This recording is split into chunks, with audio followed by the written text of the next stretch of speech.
ആർക്കെങ്കിലും പൈസയില്ല എങ്കിൽ നിങ്ങളതിനെക്കുറിച്ച് ഭാരപ്പെടേണ്ട. നിങ്ങൾ വചനം പഠിക്കുക എന്നുള്ളതാണ് കൂടുതൽ പ്രാധാന്യമുള്ളത്.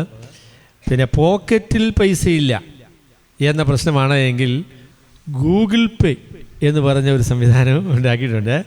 അപ്പോൾ അതുകൊണ്ട് അതിലേക്ക് നിങ്ങളെ ഫോൺ കാണിച്ചു കഴിഞ്ഞാൽ ഒരുപാട് കാശ് അവർ ചോദിക്കും.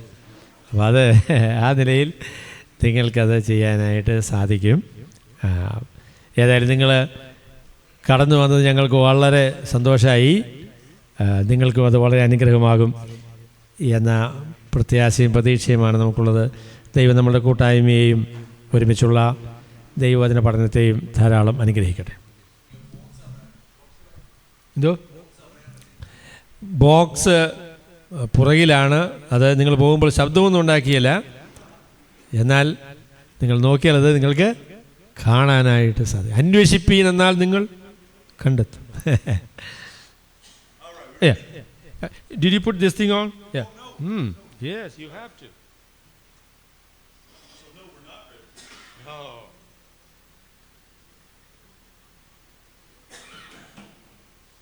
They say ask closer to your mouth as possible. Yes. All right. That on? Yes, sir. Okay, very good. Well, it is exciting to be back here with you, to see familiar faces and to be with Babu, who we've ministered with several times. നിങ്ങളോടൊരുമിച്ച് വീണ്ടും സന്ധിക്കുവാൻ സാധിച്ചതിൽ ഞാൻ ദൈവത്തിൻ്റെ മഹത്വം കരയേറ്റുന്നു. Babu George സഹോദരനുമായിട്ടുള്ള ശുശ്രൂഷകൾ എനിക്ക് സന്തോഷമാണ്. അപ്പോൾ അങ്ങനെ നിങ്ങൾ കടന്നു വന്നതിലുള്ള നന്ദി വീണ്ടും കർത്താവിൻ്റെ നാമത്തിൽ അറിയിക്കുന്നു. ഈ ശബ്ദം എന്താ sir? I think it's the fan blowing on me. On the speaker. I think probably we can turn that thing off because it's a distraction. I'll stay away from it. It can blow on them. Oh, okay. So in previous visits, Babu and I have tried to write on a whiteboard, and it was hard to see. കഴിഞ്ഞ പ്രാവശ്യങ്ങളിൽ ഞങ്ങൾ ഒരു ബോർഡിൽ എഴുതുകയായിരുന്നു. പക്ഷേ ആ സമയത്ത് നിങ്ങൾക്ക് കൂടുതൽ കാണുവാൻ കഴിയുമായിരുന്നു. എന്നാൽ ഇന്ന് പ്രൊജക്റ്റ് ചെയ്യുന്നത് കൊണ്ട് അത്രയും കാണാനായിട്ട് ബുദ്ധിമുട്ടാണ് തോന്നുന്നെങ്കിലും. And so this time we thought we can be smart. We'll do a PowerPoint. അവരെ കഴിഞ്ഞ കാലങ്ങളെക്കാളുമൊക്കെ നമ്മളുടെ ടെക്നോളജി വർദ്ധിച്ചതുകൊണ്ട് ഈ പ്രാവശ്യം പവർ പോയിന്റ് ആക്കാമെന്ന് വിചാരിച്ചു. I think this is my 5th or 6th time here to this place, and it's the first time it's not cloudy and dark. ഞാനിവിടെ ഒരു 5ാമത്തെ പ്രാവശ്യമാണോ 6ാമത്തെ പ്രാവശ്യമാണോ വരുന്നത് എനിക്കറിയില്ല. കഴിഞ്ഞ പ്രാവശ്യങ്ങൾ വന്നപ്പോഴെല്ലാം മഴയായിരുന്നു. And so we have done a PowerPoint that will benefit 6 or 7 brothers and test the sanctification of everybody else. അതെ, അപ്പോൾ ഈ power point കാണാൻ ഭാഗ്യമുള്ള ചില ഭാഗ്യ സഹോദരന്മാരുടെ ഇരിപ്പുണ്ട്. ബാക്കിയുള്ളവർക്ക് അതൊരു വിശ്വാസത്തിൻ്റെ ഒരു കാര്യമായിട്ട് ഇരിക്കുകയാണ്. So we were talking before the coffee break that that Corey and Wes were presenting preliminary materials. അപ്പോൾ ഞങ്ങൾ മുൻപ് എടുത്ത 2 ക്ലാസ്സുകൾ ഒരു വരാൻ പോകുന്നതിൻ്റെ ഒരു മുന്നോടി എന്ന നിലയിലുള്ള ക്ലാസ്സുകളാണ്. I like to think of them not as preliminary but foundational. എന്നാൽ മുന്നോടി എന്നതിനേക്കാളും അടിസ്ഥാനപരം എന്നുള്ള വാക്ക് ഉപയോഗിക്കുന്നതാണ് എനിക്ക് കൂടുതൽ ഇഷ്ടം. As Corey was going through those verses and those images of a pastor. Corey പറഞ്ഞപ്പോഴേ ഒരു പ്രസംഗകന്റെ ചിത്രം ദൈവവചനത്തിലൂടെ നമ്മൾ ചില ചിത്രങ്ങൾ കാണുകയുണ്ടായി. It really is overwhelming the privilege we have as pastors. പ്രസംഗകർ എന്നുള്ള നിലയിൽ ദൈവം നമുക്ക് നൽകിയ പ്രാധാന്യം, നമ്മളുടെ നിസ്തുല്യത ആ വാക്യങ്ങളിൽ വളരെ വ്യക്തമാണ്. That Paul could have used any descriptor he wanted to talk about himself, and the most significant thing he could say was he was a steward of God's word. അപ്പോസ്തലനായ പൗലോസിനെ തന്നെ വിശദീകരിക്കാനായിട്ട് തനിക്ക് അനേക വാക്കുകൾ ഉപയോഗിക്കാൻ കഴിയുമായിരുന്നു. എന്നാൽ തന്നെക്കുറിച്ച് വിശദീകരിക്കാൻ ഉപയോഗിക്കുന്ന വാക്ക് കാര്യവിചാരകൻ എന്ന് പറയുന്ന വാക്കാണ്. Paul in that 2 Corinthians verse where it talks about us being ambassadors, that God could have chosen any way to communicate to his creation. ദൈവത്തിന് തൻ്റെ സന്ദേശം ലോകത്തോട് അറിയിക്കാനായിട്ട് ഏത് മുഖാന്തരവും ഉപയോഗിക്കാൻ കഴിയുമായിരുന്നു. എന്നാൽ താൻ തിരഞ്ഞെടുത്ത മുഖാന്തരം നാം ഓരോരുത്തരുമാണ് എന്നത് എത്രയോ അതിശയകരമായ കാര്യമാണ്. And where it says he has chosen not angels or not just speaking from heaven, but to make his appeal through us, I think, oh, that must be an error, you know? Yeah. എന്നാൽ ദൈവം ലോകത്തോട് സംസാരിക്കാനായിട്ട് തീരുമാനിച്ചത് തൻ്റെ ദൂതന്മാരെ ഈ ലോകത്തിലേക്ക് അയച്ച് അവർ സംസാരിക്കുക, അല്ലെങ്കിൽ സ്വർഗത്തിൽ നിന്നും ദൈവം തന്നെ തൻ്റെ ശബ്ദം സകല മനുഷ്യരെയും കേൾപ്പിക്കുക. അത് ദൈവത്തിന് കഴിയുന്ന കാര്യമാണ്. എന്നാൽ അങ്ങനെയല്ല ദൈവം അത് ചെയ്യാൻ തീരുമാനിച്ചു. പിന്നെയോ വിശ്വസ്തരെന്നെണ്ണി ഈ വചനം ദൈവം നമ്മെ പരമേൽപ്പിച്ചിരിക്കുന്നു. And as Wes was talking about Romans 16, that God has given means of grace. റോമാലേഖനം 16-ാമത്തെ അധ്യായത്തിൽ അപ്പോസ്തലനായ പൗലോസ് കൃപയുടെ മുഖാന്തരങ്ങളെക്കുറിച്ച് സംസാരിക്കുന്നുണ്ട്. That God can communicate to his creation any way he wants, but he has specifically designated certain activities, certain means to conduct his grace. ദൈവത്തിൻ്റെ കൃപ മനുഷ്യർക്ക് നൽകാനായിട്ട് ദൈവത്തിന് പല പല മുഖാന്തരങ്ങൾ ഉപയോഗിക്കാമായിരുന്നു. എന്നാൽ ദൈവത്തിൻ്റെ വചനത്തിൽ ദൈവം ഉപയോഗിക്കുന്ന മുഖാന്തരങ്ങളെക്കുറിച്ച് പറയുമ്പോൾ അതിൽ നമുക്ക് തന്ന പങ്ക്, അതിന് മുഖാന്തരമായി ദൈവം നമ്മളെ ഉപയോഗിക്കുവാൻ തിരഞ്ഞെടുത്തത്, അതിനെക്കുറിച്ച് പ്രത്യേക ശ്രദ്ധ അപ്പോസ്തലനായ പൗലോസ് നൽകുന്നുണ്ട്. And you know, Wes talked about the three means of grace in that passage, that God establishes his people by the commandments of old, by his word. That makes sense. ദൈവത്തിൻ്റെ വചനത്തിൽ ദൈവ മക്കളെ സ്ഥിരപ്പെടുത്താനായിട്ട് ദൈവം ഉപയോഗിക്കുന്ന മുഖാന്തരം, ആദ്യത്തെ മുഖാന്തരം എന്ന് പറയുന്നത് ദൈവത്തിൻ്റെ വചനം തന്നെയാണ്. And that he establishes people by the means of grace of the gathering of his church. ദൈവത്തിൻ്റെ വചനം ഒന്നാം മുഖാന്തരമായിരിക്കുമ്പോൾ ദൈവജനത്തെ സ്ഥിരപ്പെടുത്തുവാനുള്ള രണ്ടാമത്തെ മുഖാന്തരമായിട്ട് ദൈവം ഉപയോഗിക്കുന്ന ദൈവത്തിൻ്റെ സഭയാണ്, ദൈവത്തിൻ്റെ സഭയുടെ കൂട്ടായ്മയാണ്. And there's no surprise to that God uses his word in his church to give strength and grace to his people. That makes sense. ദൈവത്തിൻ്റെ ജനത്തിന് ദൈവത്തിൻ്റെ വചനത്തിലൂടെയും ദൈവജനത്തിൻ്റെ കൂട്ടായ്മയിലൂടെയും ദൈവം സ്ഥിരത വരുത്തുന്നു എന്നുള്ളത് നമുക്ക് മനസ്സിലാക്കാൻ കഴിയുന്ന കാര്യമാണ്. But when Paul mentions that third means of grace, that it's his preaching of the gospel, is also a way God gives grace to his people. ദൈവജനത്തെ ശക്തിപ്പെടുത്തുവാനായിട്ട് ദൈവം ഉപയോഗിക്കുന്ന മൂന്നാമത്തെ മുഖാന്തരം ദൈവത്തിൻ്റെ വചനത്തിൻ്റെ പ്രഘോഷണമാണ്. അത് വളരെ ശ്രേഷ്ഠമേറിയ ഒരു കാര്യമാണ്. And I think we're meant to, sometimes we read too quickly past those statements. നമ്മൾ ഈ ദൈവവചനം വായിക്കുമ്പോൾ നമുക്കുള്ളൊരു പ്രശ്നം എന്ന് പറയുന്നത് വചനം നമ്മൾ വേഗത്തിൽ വായിച്ച് വിടുന്ന ആളുകളാണ്. അത് നമ്മുടെ ഒരു ബുദ്ധിമുട്ടാണ്. That God has made me a manager, a steward of his most precious thing here on earth, his word. ദൈവത്തിൻ്റെ വചനം ലോകത്തിൽ ദൈവം ഏൽപ്പിച്ച ഏറ്റവും വിലയേറിയ നിക്ഷേപം, അതിൻ്റെ കാര്യവിചാരകൻ, അത് വിശ്വസ്തയോടെ കൈകാര്യം ചെയ്യുവാനുള്ള ഉത്തരവാദിത്വം ആണ് ദൈവം നമ്മളെ ഏൽപ്പിച്ചിരിക്കുന്നത്. That God has chosen to make his appeal to men and women through us, through me. ലോകത്തിലുള്ള മനുഷ്യരോട് ദൈവത്തിന് വേണ്ടി ദൈവത്തോട് നിരന്നുകൊള്ളുവാനുള്ള ആഹ്വാനം നൽകുവാൻ ദൈവം നമ്മളെയാണ് ഏൽപ്പിച്ചിരിക്കുന്നത്, ദൈവം നമ്മളെയാണ് തിരഞ്ഞെടുത്തിരിക്കുന്നത്. And God has promised to establish his people through my preaching. ഞാൻ പ്രസംഗിക്കുമ്പോൾ ദൈവത്തിൻ്റെ ജനത്തെ സ്ഥിരപ്പെടുത്തുവാനുള്ള മുഖാന്തരമായി ദൈവം അതിനെ ഉപയോഗിക്കാം എന്ന് ദൈവം എനിക്ക് ഉറപ്പ് തന്നിരിക്കുകയാണ്. What a high and lofty privilege that is. അത് എത്ര ഉന്നതമായ ഒരു പദവിയാണ്, എത്ര വലിയ ഒരു അനുഗ്രഹമാണ്. I understand why Charles Spurgeon once said that if you are called to be a pastor, do not stoop down to be a human king. It's far better to be a pastor than to be a king. സ്പർജൻ്റെ പ്രസ്താവന വളരെ പ്രസിദ്ധമാണ്. അദ്ദേഹം പറഞ്ഞു, ദൈവത്തിൻ്റെ വചനം പ്രസംഗിക്കാനുള്ള ഒരു പദവി നിങ്ങൾക്ക് തന്നാൽ ഒരു രാജാവാകാനായിട്ട് നിങ്ങൾ ആ പദവി ഉപേക്ഷിക്കരുത് എന്ന് അദ്ദേഹം പറഞ്ഞു. That this is a great privilege we have. ദൈവത്തിൻ്റെ വചനം പറയുവാനുള്ള അവകാശം, അതിനുള്ള ഉത്തരവാദിത്വം വിലയേറിയ ഒരു പദവിയാണ്. And that's why there's nowhere I would rather stand today than in the midst of God's stewards and his ambassadors and his means of grace to his church. ദൈവത്തിൻ്റെ ജനത്തിന്, ദൈവത്തിൻ്റെ ഭക്തന്മാരുടെ മധ്യത്തിൽ ദൈവത്തിൻ്റെ വചനവുമായി നിൽക്കുക എന്ന ആ പദവിയേക്കാളും മെച്ചമായി ഞാൻ ഒരു സ്ഥാനവും ഒരു പദവിയും വിചാരിക്കുന്നില്ല. But hopefully you were struck as I was as we walked through those verses that the opportunity to preach God's word is not just a privilege. അവിടെ ഈ വചനം കേട്ടപ്പോൾ എൻ്റെ ഹൃദയത്തിൽ വന്നതായിരിക്കുന്ന ചിന്ത നിങ്ങളുടെ ഹൃദയത്തിലും വന്നു എന്ന് ഞാൻ വിചാരിക്കുന്നു. ദൈവത്തിൻ്റെ വചനത്തിൻ്റെ പ്രഘോഷണം എന്നത് ഒരു വലിയ പദവിയായിരിക്കുന്നു എന്ന് മാത്രമല്ല, it is also a great responsibility. അതൊരു വലിയ ഉത്തരവാദിത്വവുമാണ്. And as Paul said in 1 Corinthians 4, where he said he is a steward of God's word, he said the standard of success is not numbers or any of those things, it is faithfulness.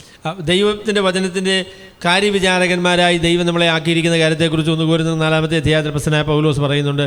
അപ്പോൾ അദ്ദേഹം പറയുന്നത് ഈ ശുശ്രൂഷയുടെ വിജയം എന്ന് പറയുന്നത് എത്ര പേര് നമ്മുടെ പ്രസംഗം കേട്ടു, അല്ലെങ്കിൽ എത്ര പേരോട് സംസാരിക്കാൻ പറ്റിയെന്നുള്ളതല്ല, പിന്നെയോ കാര്യവിചാരകന്മാരിൽ ദൈവം അന്വേഷിക്കുന്നത് അവർ വിശ്വസ്തന്മാരായിരിക്കണം എന്നതാണ്. And that passage in 1 Timothy 2 about a workman. 2 തിമോഥെയോസ് 2-ാമത്തെ അധ്യായത്തിൽ ലജ്ജിപ്പാൻ സംഗതിയില്ലാത്ത വേലക്കാരനെ കുറിച്ച് അപ്പോസ്തലനായ പൗലോസ് പറയുമ്പോൾ, that you and I are called to be diligent and to be accurate.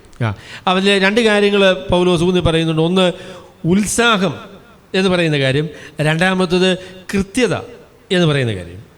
In that passage in 2 Timothy 4 that Wes looked at, that Paul says 2 times he gives commands in his epistles where he says, I command you before God the Father and Christ Jesus his Son. അതുപോലെ 2 തിമോഥെയോസ് 4-ാമത്തെ അധ്യായത്തിൽ നമ്മൾ വായിച്ചു കേട്ടപ്പോൾ ദൈവത്തിൻ്റെ വചനം പ്രസംഗിക്കുന്ന ആളുകൾക്ക് ആ ശുശ്രൂഷ അപ്പോസ്തലനായ പൗലോസ് ഏൽപ്പിക്കുന്നത് ദൈവത്തെയും മരിച്ചവരെയും ജീവിക്കുന്നവരെയും ന്യായം വിധിക്കുന്ന കർത്താവായ യേശുക്രിസ്തുവിനെയും സാക്ഷി നിർത്തിക്കൊള്ളാം. That just as it says in that passage, just as that Jesus will judge all the world, men and women, he judges our preaching. സകലത്തെയും ന്യായം വിധിക്കുന്ന കർത്താവായ യേശുക്രിസ്തു പ്രസംഗിക്കുന്ന പ്രസംഗകന്റെ ആത്യന്തികമായിരിക്കുന്ന ന്യായകർത്താവാണ്. So you and I have a great privilege. അതുകൊണ്ട് പ്രിയ സഹോദരങ്ങളെ, നമുക്ക് ദൈവം ഒരു വലിയ പദവി നമുക്ക് തന്നിരിക്കുകയാണ്. But it comes with a great responsibility. എന്നാൽ അതിനോട് ചേർത്ത് ഒരു വലിയ ഉത്തരവാദിത്വവും ദൈവം നമ്മളെ പരമേൽപ്പിച്ചിരിക്കുന്നു. That when you and I stand before God's word and bring it to God's people, we're handling eternal things. ദൈവത്തിൻ്റെ വചനവുമായി ദൈവജനത്തിൻ്റെ മുൻപാകെ നമ്മൾ നിൽക്കുമ്പോൾ ദൈവത്തിൻ്റെ നിത്യമായ സത്യങ്ങൾ കൈകാര്യം ചെയ്യുന്ന കാര്യവിചാരകന്മാർ എന്ന ആ ഒരു വലിയ ബോധ്യം നമ്മുടെ ഹൃദയത്തിലുണ്ടാവണം. You know, 2 things in this world endure forever. 2 കാര്യങ്ങൾ ഈ ലോകത്തിൽ നശിക്കാത്തതായിട്ടുണ്ട്. The word of God and the souls of men and women. ദൈവത്തിൻ്റെ വചനമാണ് ഒന്നാമത്തത്, രണ്ടാമത്തത് മനുഷ്യരുടെ ആത്മാവാണ്. And pastors, elders and leaders, we get to spend our days working with both of those. ദൈവം നിത്യമായി നിലനിർത്തുന്ന ഈ 2 കാര്യങ്ങളാണ് സുവിശേഷകന്മാരുടെയും മൂപ്പന്മാരുടെയും ഉത്തരവാദിത്തമായിട്ട് പറഞ്ഞിരിക്കുന്നത്, ദൈവത്തിൻ്റെ വചനവും മനുഷ്യരുടെ ആത്മാവും. And so the things that we saw this morning are foundational things. അതുകൊണ്ട് ഇന്ന് രാവിലെ നമ്മൾ കേട്ടതായിരിക്കുന്ന കാര്യങ്ങൾ അടിസ്ഥാനപരമായി പ്രാധാന്യമുള്ള കാര്യങ്ങളാണ്. Because what we want to do today and tomorrow is to give you tools to help you diligently and accurately study the word of God. ദൈവത്തിൻ്റെ വചനം വളരെ ഉത്സാഹത്തോടുകൂടെ അതുപോലെ തന്നെ വളരെ കൃത്യമായി പഠിക്കുന്നതിന് എങ്ങനെ സാധിക്കും എന്നതാണ് നമ്മളുടെ ഈ സെമിനാറിൻ്റെ ഉദ്ദേശ്യം. അതാണ്. So that you will know the main point of a text and you can make it the main point of your sermon. ദൈവത്തിൻ്റെ വചനം നമ്മൾ വിഭാഗിക്കുമ്പോൾ ഒരു പ്രത്യേക പാരഗ്രാഫ് വായിച്ചാൽ അതിലെ മുഖ്യ വിഷയം തന്നെയായിരിക്കണം പ്രസംഗത്തിൻ്റെ മുഖ്യ വിഷയം. And you can follow the argument or the information of the text and make that the flow of your sermon. അതുപോലെ തന്നെ നിങ്ങളുടെ പ്രസംഗം അതിൻ്റെ ഗതി എന്ന് പറയുന്നത് എങ്ങനെയാണ് ആ പാസേജ് എഴുതിയ ആൾ ആ ആശയം വിശദീകരിക്കുന്നത് അതേ നിലയിൽ വേണം നിങ്ങൾ പ്രസംഗിക്കാൻ. But I want to say from the very beginning that there are easier ways to preach. എന്നാൽ സ്നേഹിതരെ ഞാൻ പറയാം, പ്രസംഗിക്കാൻ ഇത്രയൊന്നും ബുദ്ധിമുട്ടുന്ന കാര്യമില്ല കേട്ടോ. അങ്ങനെ എളുപ്പ വഴികൾ, കുറുക്കു വഴികളൊക്കെ ഉണ്ട്. The methods we want to show you will require time and discipline and diligence. ഞങ്ങൾ നിങ്ങളോട് പറയുന്ന ആ രീതി നിങ്ങൾക്ക് പ്രായോഗികമാക്കണമെങ്കിൽ കഠിനാധ്വാനവും വളരെ ഉത്സാഹവും ശ്രദ്ധയും ആവശ്യമാണ്. And I think each of us will only apply ourselves to these methods if we understand the responsibility we have and the opportunity we have. ദൈവം നമുക്ക് തന്ന ഉത്തരവാദിത്വവും ദൈവം തന്ന പദവിയും അതിൻ്റെ പൂർണ്ണ ഗൗരവം നിങ്ങൾക്ക് ബോധ്യപ്പെടുന്നുവെങ്കിൽ മാത്രമേ ഈ പറയുന്ന കഠിനാധ്വാനത്തിന് നിങ്ങൾ മനസ്സ് വയ്ക്കുകയുള്ളൂ. So let me just say a little bit about what we'll do during this session, this afternoon, and tomorrow. ഞാൻ ഇനിയും വരുന്ന സെഷനിൽ എന്താണ് ചെയ്യാൻ പോകുന്നത് എന്നുള്ളതിനെക്കുറിച്ച് ഞാൻ നിങ്ങളോട് പറയാം. We have 2 more slides of foundational things. അടിസ്ഥാനപരമായ കാര്യങ്ങളെക്കുറിച്ച് പറയുന്ന 2 ക്ലാസ്സുകളുണ്ട്. 2 more slides that most of you can't read about foundational things. അപ്പോൾ നിങ്ങൾ കാണാത്തതും വിശ്വാസത്താൽ അറിയുന്നതുമായ ഈ ബോർഡിൽ ഞങ്ങൾ പ്രദർശിപ്പിക്കുന്ന കാര്യങ്ങളാണ്. And just so you know, we this afternoon, tomorrow, we have 7 handouts and we have these slides. We will give all that to Babu and he will distribute it freely. അവിടെ ഈ പറയുന്ന കാര്യങ്ങൾ നിങ്ങൾക്ക് വായിക്കാൻ പറ്റിയില്ല എന്ന് വിചാരിച്ച് ഒരുപാട് സങ്കടപ്പെടുന്ന കാര്യമില്ല. ഈ കാര്യങ്ങളെല്ലാം ബാബു ജോർജ് സഹോദരനെ ഞാൻ ഏൽപ്പിക്കും. അദ്ദേഹം നിങ്ങൾക്ക് തരുമെന്നുള്ള വിശ്വാസത്തിലാണ് ഏൽപ്പിക്കുന്നത്. I am going to add one more. അപ്പോൾ കിട്ടിയില്ലെങ്കിൽ ചോദിക്കണം. ഇല്ല, ഞങ്ങൾ വാട്സപ്പിൽ ഇതെല്ലാം ഇടാം. നിങ്ങൾക്ക് പ്രിൻറ്റ് ചെയ്തെടുക്കേണ്ട ആളുകൾക്ക് അങ്ങനെ പ്രിൻറ്റ് ചെയ്തെടുക്കാം, അല്ലെങ്കിൽ കമ്പ്യൂട്ടറിൽ വായിക്കാൻ താല്പര്യമുള്ള ആളുകൾക്ക് അങ്ങനെ ചെയ്യാം. So we will distribute everything through the WhatsApp group that we have created. Yeah, and we want you to feel free to use that. There's no cost, there's no anything. We were at ACA and one of the brothers asked if he could translate it to Tamil, and we said yes, but we would like a copy so we could make that available as well. So if you translate it, we would love a copy so we can give it to others. അവിടെ ഒരു സഹോദരന് ഇത് ചോദിച്ചു, ഞാൻ തമിഴിലോട്ട് ഇത് പരിഭാഷപ്പെടുത്തിയാൽ പ്രശ്നമുണ്ടോ? അവർ പറഞ്ഞു, എൻ്റെ പൊന്നെ ഒരു പ്രശ്നവുമില്ല, അങ്ങനെ ട്രാൻസ്ലേറ്റ് ചെയ്യുമ്പോൾ അതിൻ്റെ കോപ്പി ഞങ്ങൾക്ക് തരികയാണെങ്കിൽ തമിഴ് അറിയാവുന്ന ആളുകൾക്ക് ഞങ്ങൾക്ക് കൊടുക്കാമല്ലോ. അപ്പോൾ നിങ്ങൾക്ക് ആർക്കെങ്കിലും മലയാളത്തിലേക്ക് പരിഭാഷപ്പെടുത്താൻ താല്പര്യമുണ്ടെങ്കിൽ നിശ്ചയമായിട്ട് നിങ്ങൾക്കത് ചെയ്യാം. എന്നിട്ട് ഒരു കോപ്പി ഞങ്ങൾക്ക് തന്നാൽ മലയാളം അറിയാവുന്നവർക്ക് ഞങ്ങളും അത് കൊടുക്കാം. So hopefully that relieves a little pressure that you feel you have to write everything down. We'll send it to you. And then really after this session, we'll use handouts more than we will the projector anyway. അപ്പം ഈ മണിക്കൂറിൽ ഒരുപക്ഷെ ഞങ്ങൾ കുറച്ച് പ്രൊജക്ടറിലുള്ള കാര്യങ്ങൾ പറയുമായിരിക്കും. അതിനുശേഷം നമ്മൾ നോട്ട്സിലുള്ള കാര്യമാണ് പറയുന്നത്. അപ്പോൾ അതിൻ്റെ ഒരു കോപ്പി നിങ്ങൾക്ക് എത്തിക്കാം. So we'll have a little bit more foundational material. അല്പകാര്യങ്ങൾ കൂടി അടിസ്ഥാനപരമായി പ്രാധാന്യമുള്ള കാര്യങ്ങളെക്കുറിച്ച് ഞങ്ങൾ പറയും. And then during this session, what I hope to do is to just work together on a paragraph out of Colossians. കൊലോസ്യ ലേഖനത്തിൽ നിന്ന് ഒരു വേദഭാഗം നമുക്ക് ഒരുമിച്ച് പഠിക്കാനായിട്ട് നമുക്ക് ശ്രമിക്കാം. I was going to use the projector and do something else, but we're going to try a group project. ഇതിൽ അതിൻ്റെ ചില കാര്യങ്ങൾ കാണിക്കാമെന്ന് വിചാരിച്ചു. കാണിച്ചില്ലെങ്കിലും നമുക്ക് ഒരുമിച്ച് ആ വചനം പഠിക്കാനായിട്ട് സാധിക്കും. And then when we come back after lunch, we will get a handout that shows a 7-step process that will show you how to do what we're doing during this hour. അവിടെ ഈ പഠനത്തിന് 7 പടികളാണ് ഞങ്ങൾ നിർദ്ദേശിക്കുന്നത്. അപ്പോൾ അത് നമുക്ക് ഒരുമിച്ച് ഈ പടികളെക്കുറിച്ച് നമുക്ക് ഉച്ച കഴിഞ്ഞ് സംസാരിക്കാം. And then this afternoon we will use that process to work through a passage in Romans, and then we will finish. Our last time tonight will be a big group project through Titus. അപ്പോൾ ഈ 7 പടികൾ എങ്ങനെയാണ് പ്രായോഗികമാക്കുന്നത് എന്നതിനെ സംബന്ധിച്ച് നമ്മൾ റോമാലേഖനത്തിൽ നിന്നൊരു വേദഭാഗം നമ്മൾ ഒരുമിച്ച് ചർച്ച ചെയ്യാനായിട്ട് പോവുകയാണ്. അതിനുശേഷം നമ്മൾ തീത്തോസിൻ്റെ ലേഖനത്തിൽ നിന്ന് ഒരു ഭാഗവും ഇതെങ്ങനെയാണ് നമുക്ക് പ്രായോഗികമായി ചെയ്യാൻ പറ്റുക എന്ന നിലയിൽ നമുക്കൊരുമിച്ച് അത് ചെയ്യാം. Then tomorrow we will focus on the exegetical process for narrative. നാളത്തെ ദിവസത്തിൽ സുവിശേഷങ്ങൾ എങ്ങനെയാണ് നമുക്ക് പ്രസംഗിക്കാൻ സാധിക്കുക? കാരണം അതൊരു വേറൊരു സാഹിത്യ രൂപമാണ് സുവിശേഷങ്ങൾ എന്ന് പറയുന്നത്.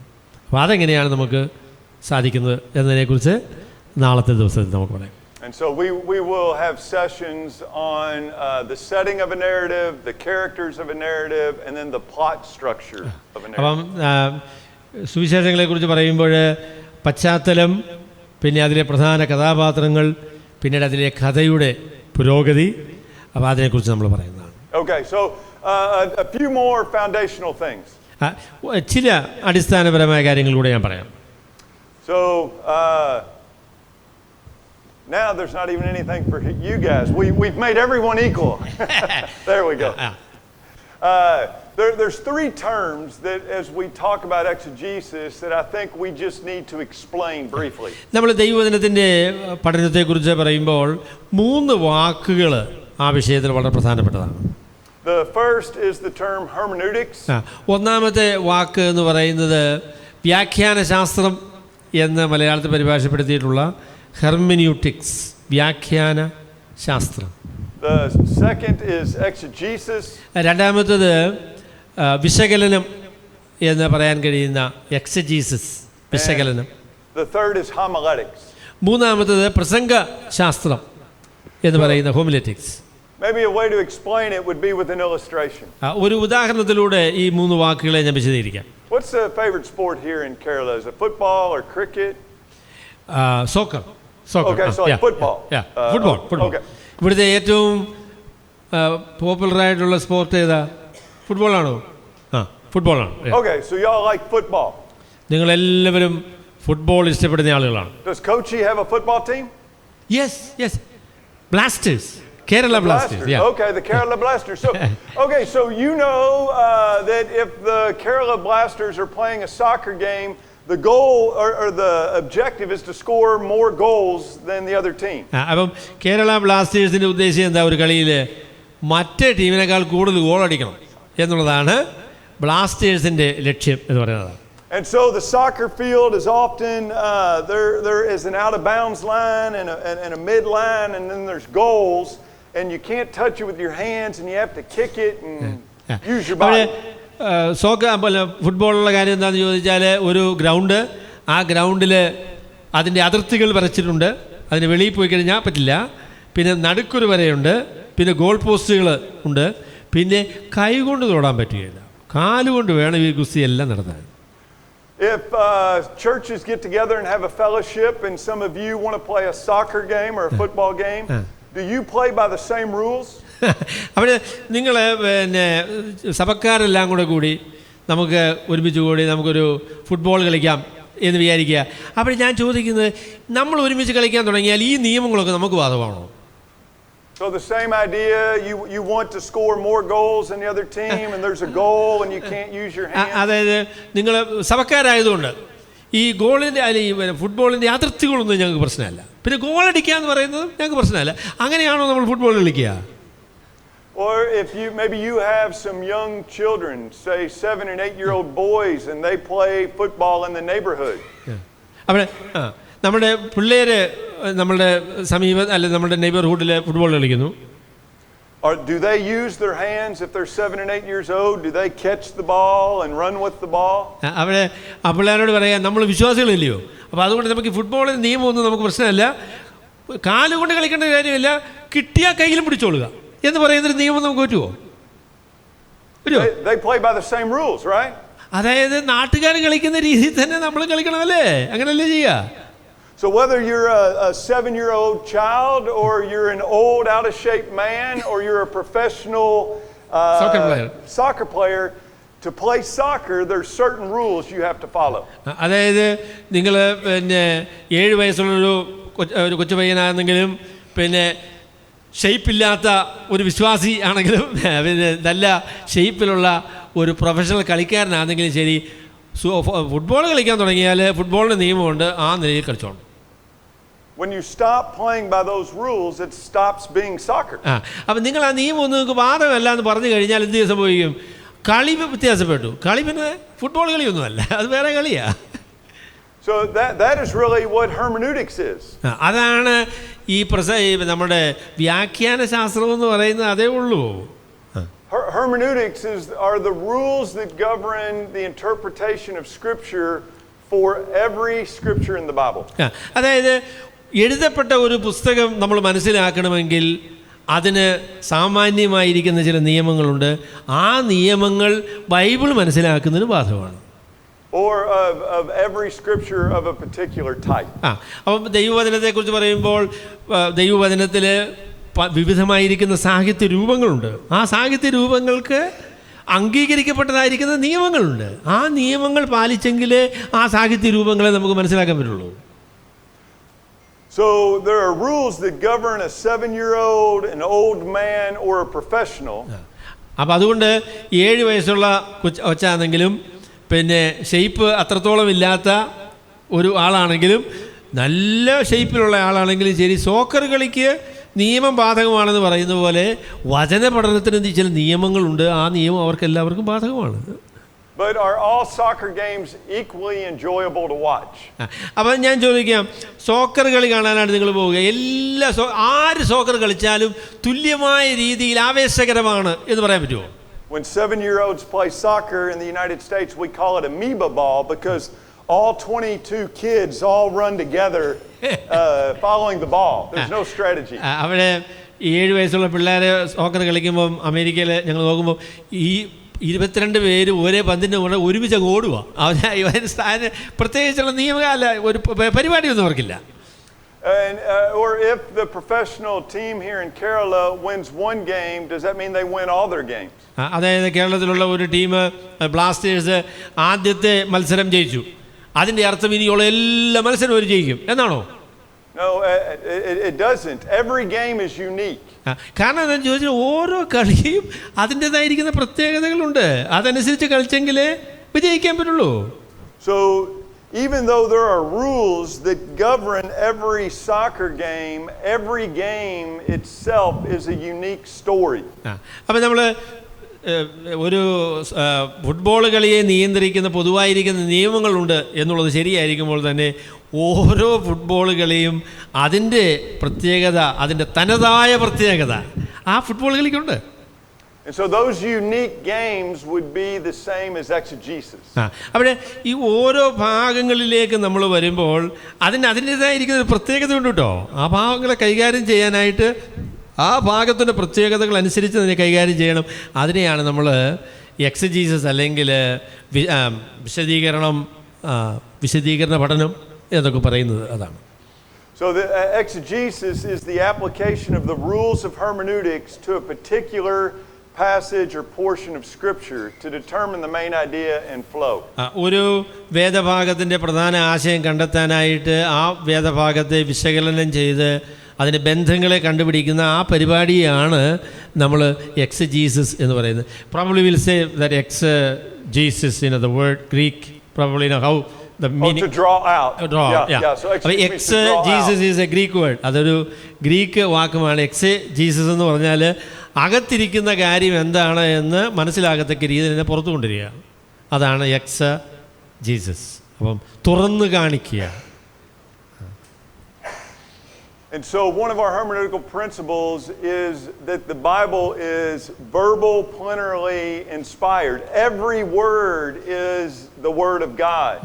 അപ്പോൾ നമ്മൾ ദൈവവചനത്തെ സമീപിക്കുന്നത് ഏറ്റവും പ്രധാനപ്പെട്ട നമ്മളുടെ ബോധ്യം എന്ന് പറയുന്നത് ദൈവവചനത്തിലെ ഓരോ വാക്കും ദൈവത്തിൻ്റെ പരിശുദ്ധാത്മാവിനാൽ തെറ്റുകൂടാതെ രേഖപ്പെടുത്തിയിരിക്കുന്ന കാര്യമാണ്. ദൈവത്തിൻ്റെ വചനം തന്നെയാണ് എന്ന ബോധ്യമാണ് ദൈവവചനത്തെ പഠിക്കുമ്പോൾ നമുക്കുള്ള അടിസ്ഥാനപരമായിരിക്കുന്ന ബോധ്യം. അതാണ്. So as we approach a paragraph of the New Testament, we want to pay attention to the very words, because the power, it is the word of God that will accomplish its purposes and not return back. അപ്പോൾ പുതിയ നിയമത്തിൽ നമ്മൾ ലേഖനങ്ങളിലെ ഒരു paragraph നമ്മൾ ശ്രദ്ധിക്കുമ്പോൾ അതിലെ ഓരോ വാക്കും പ്രാധാന്യമുള്ളതാണ്. കാരണം അത് ദൈവത്തിൻ്റെ ആത്മാവിനാൽ ദൈവം പറഞ്ഞു തന്ന തെറ്റിക്കൂടാത്ത ദൈവത്തിൻ്റെ വചനമാണ്.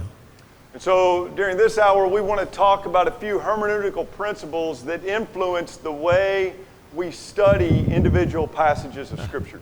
ഓരോ വേദഭാഗങ്ങളെ പഠിക്കുന്നതിന് ബാധകമായിരിക്കുന്ന വ്യാഖ്യാന പ്രമാണങ്ങളാണ് ചില പ്രമാണങ്ങളാണ് ഞാൻ ഇപ്പോൾ പറയാൻ പോകുന്നത്. So Corey, why don't you go to the next slide?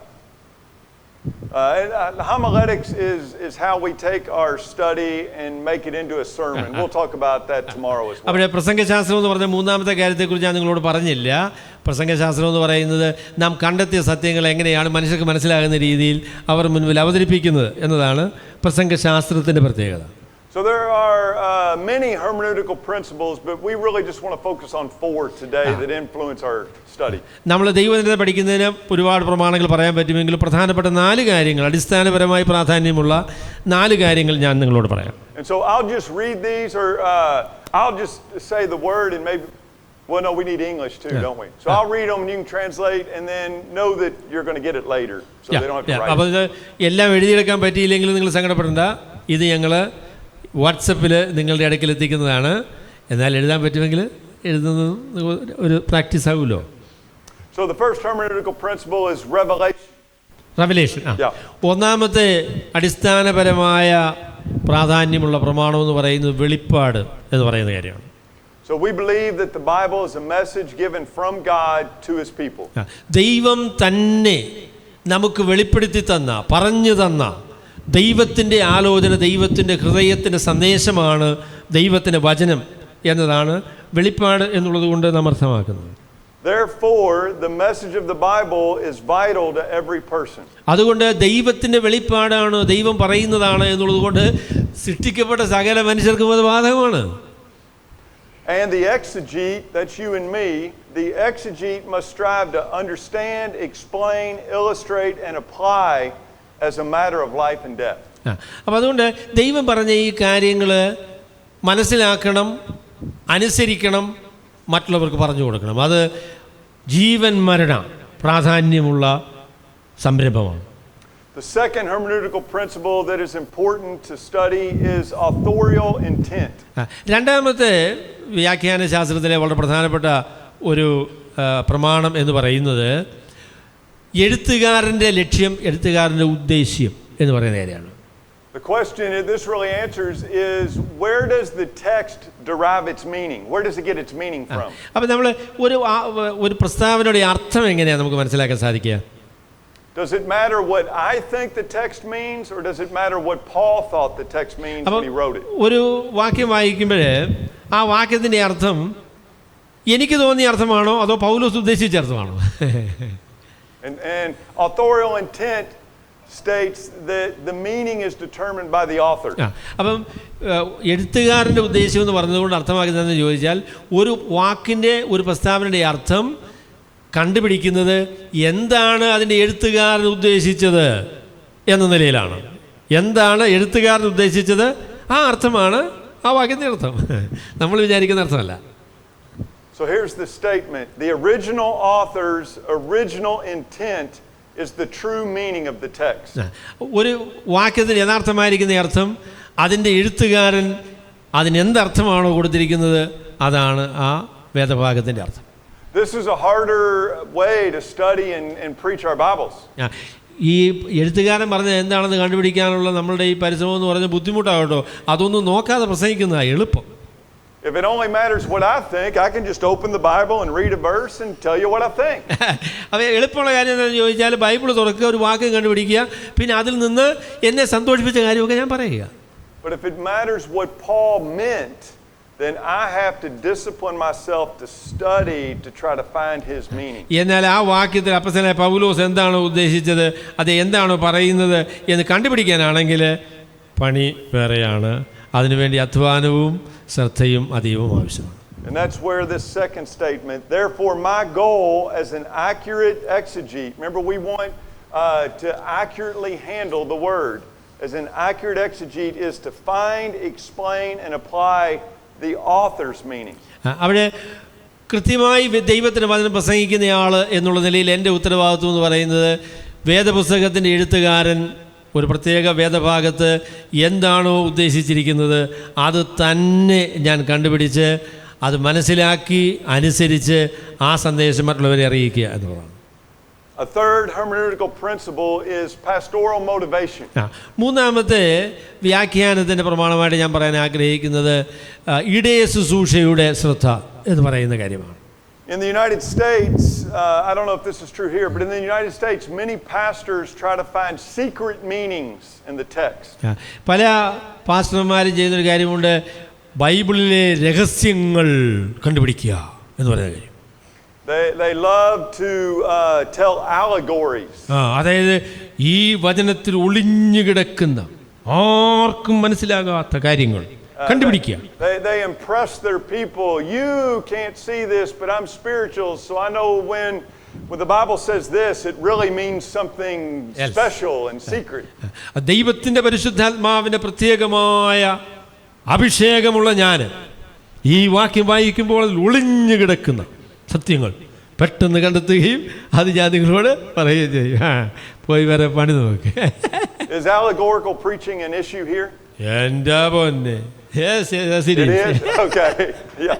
So the statement for pastoral motivation is this.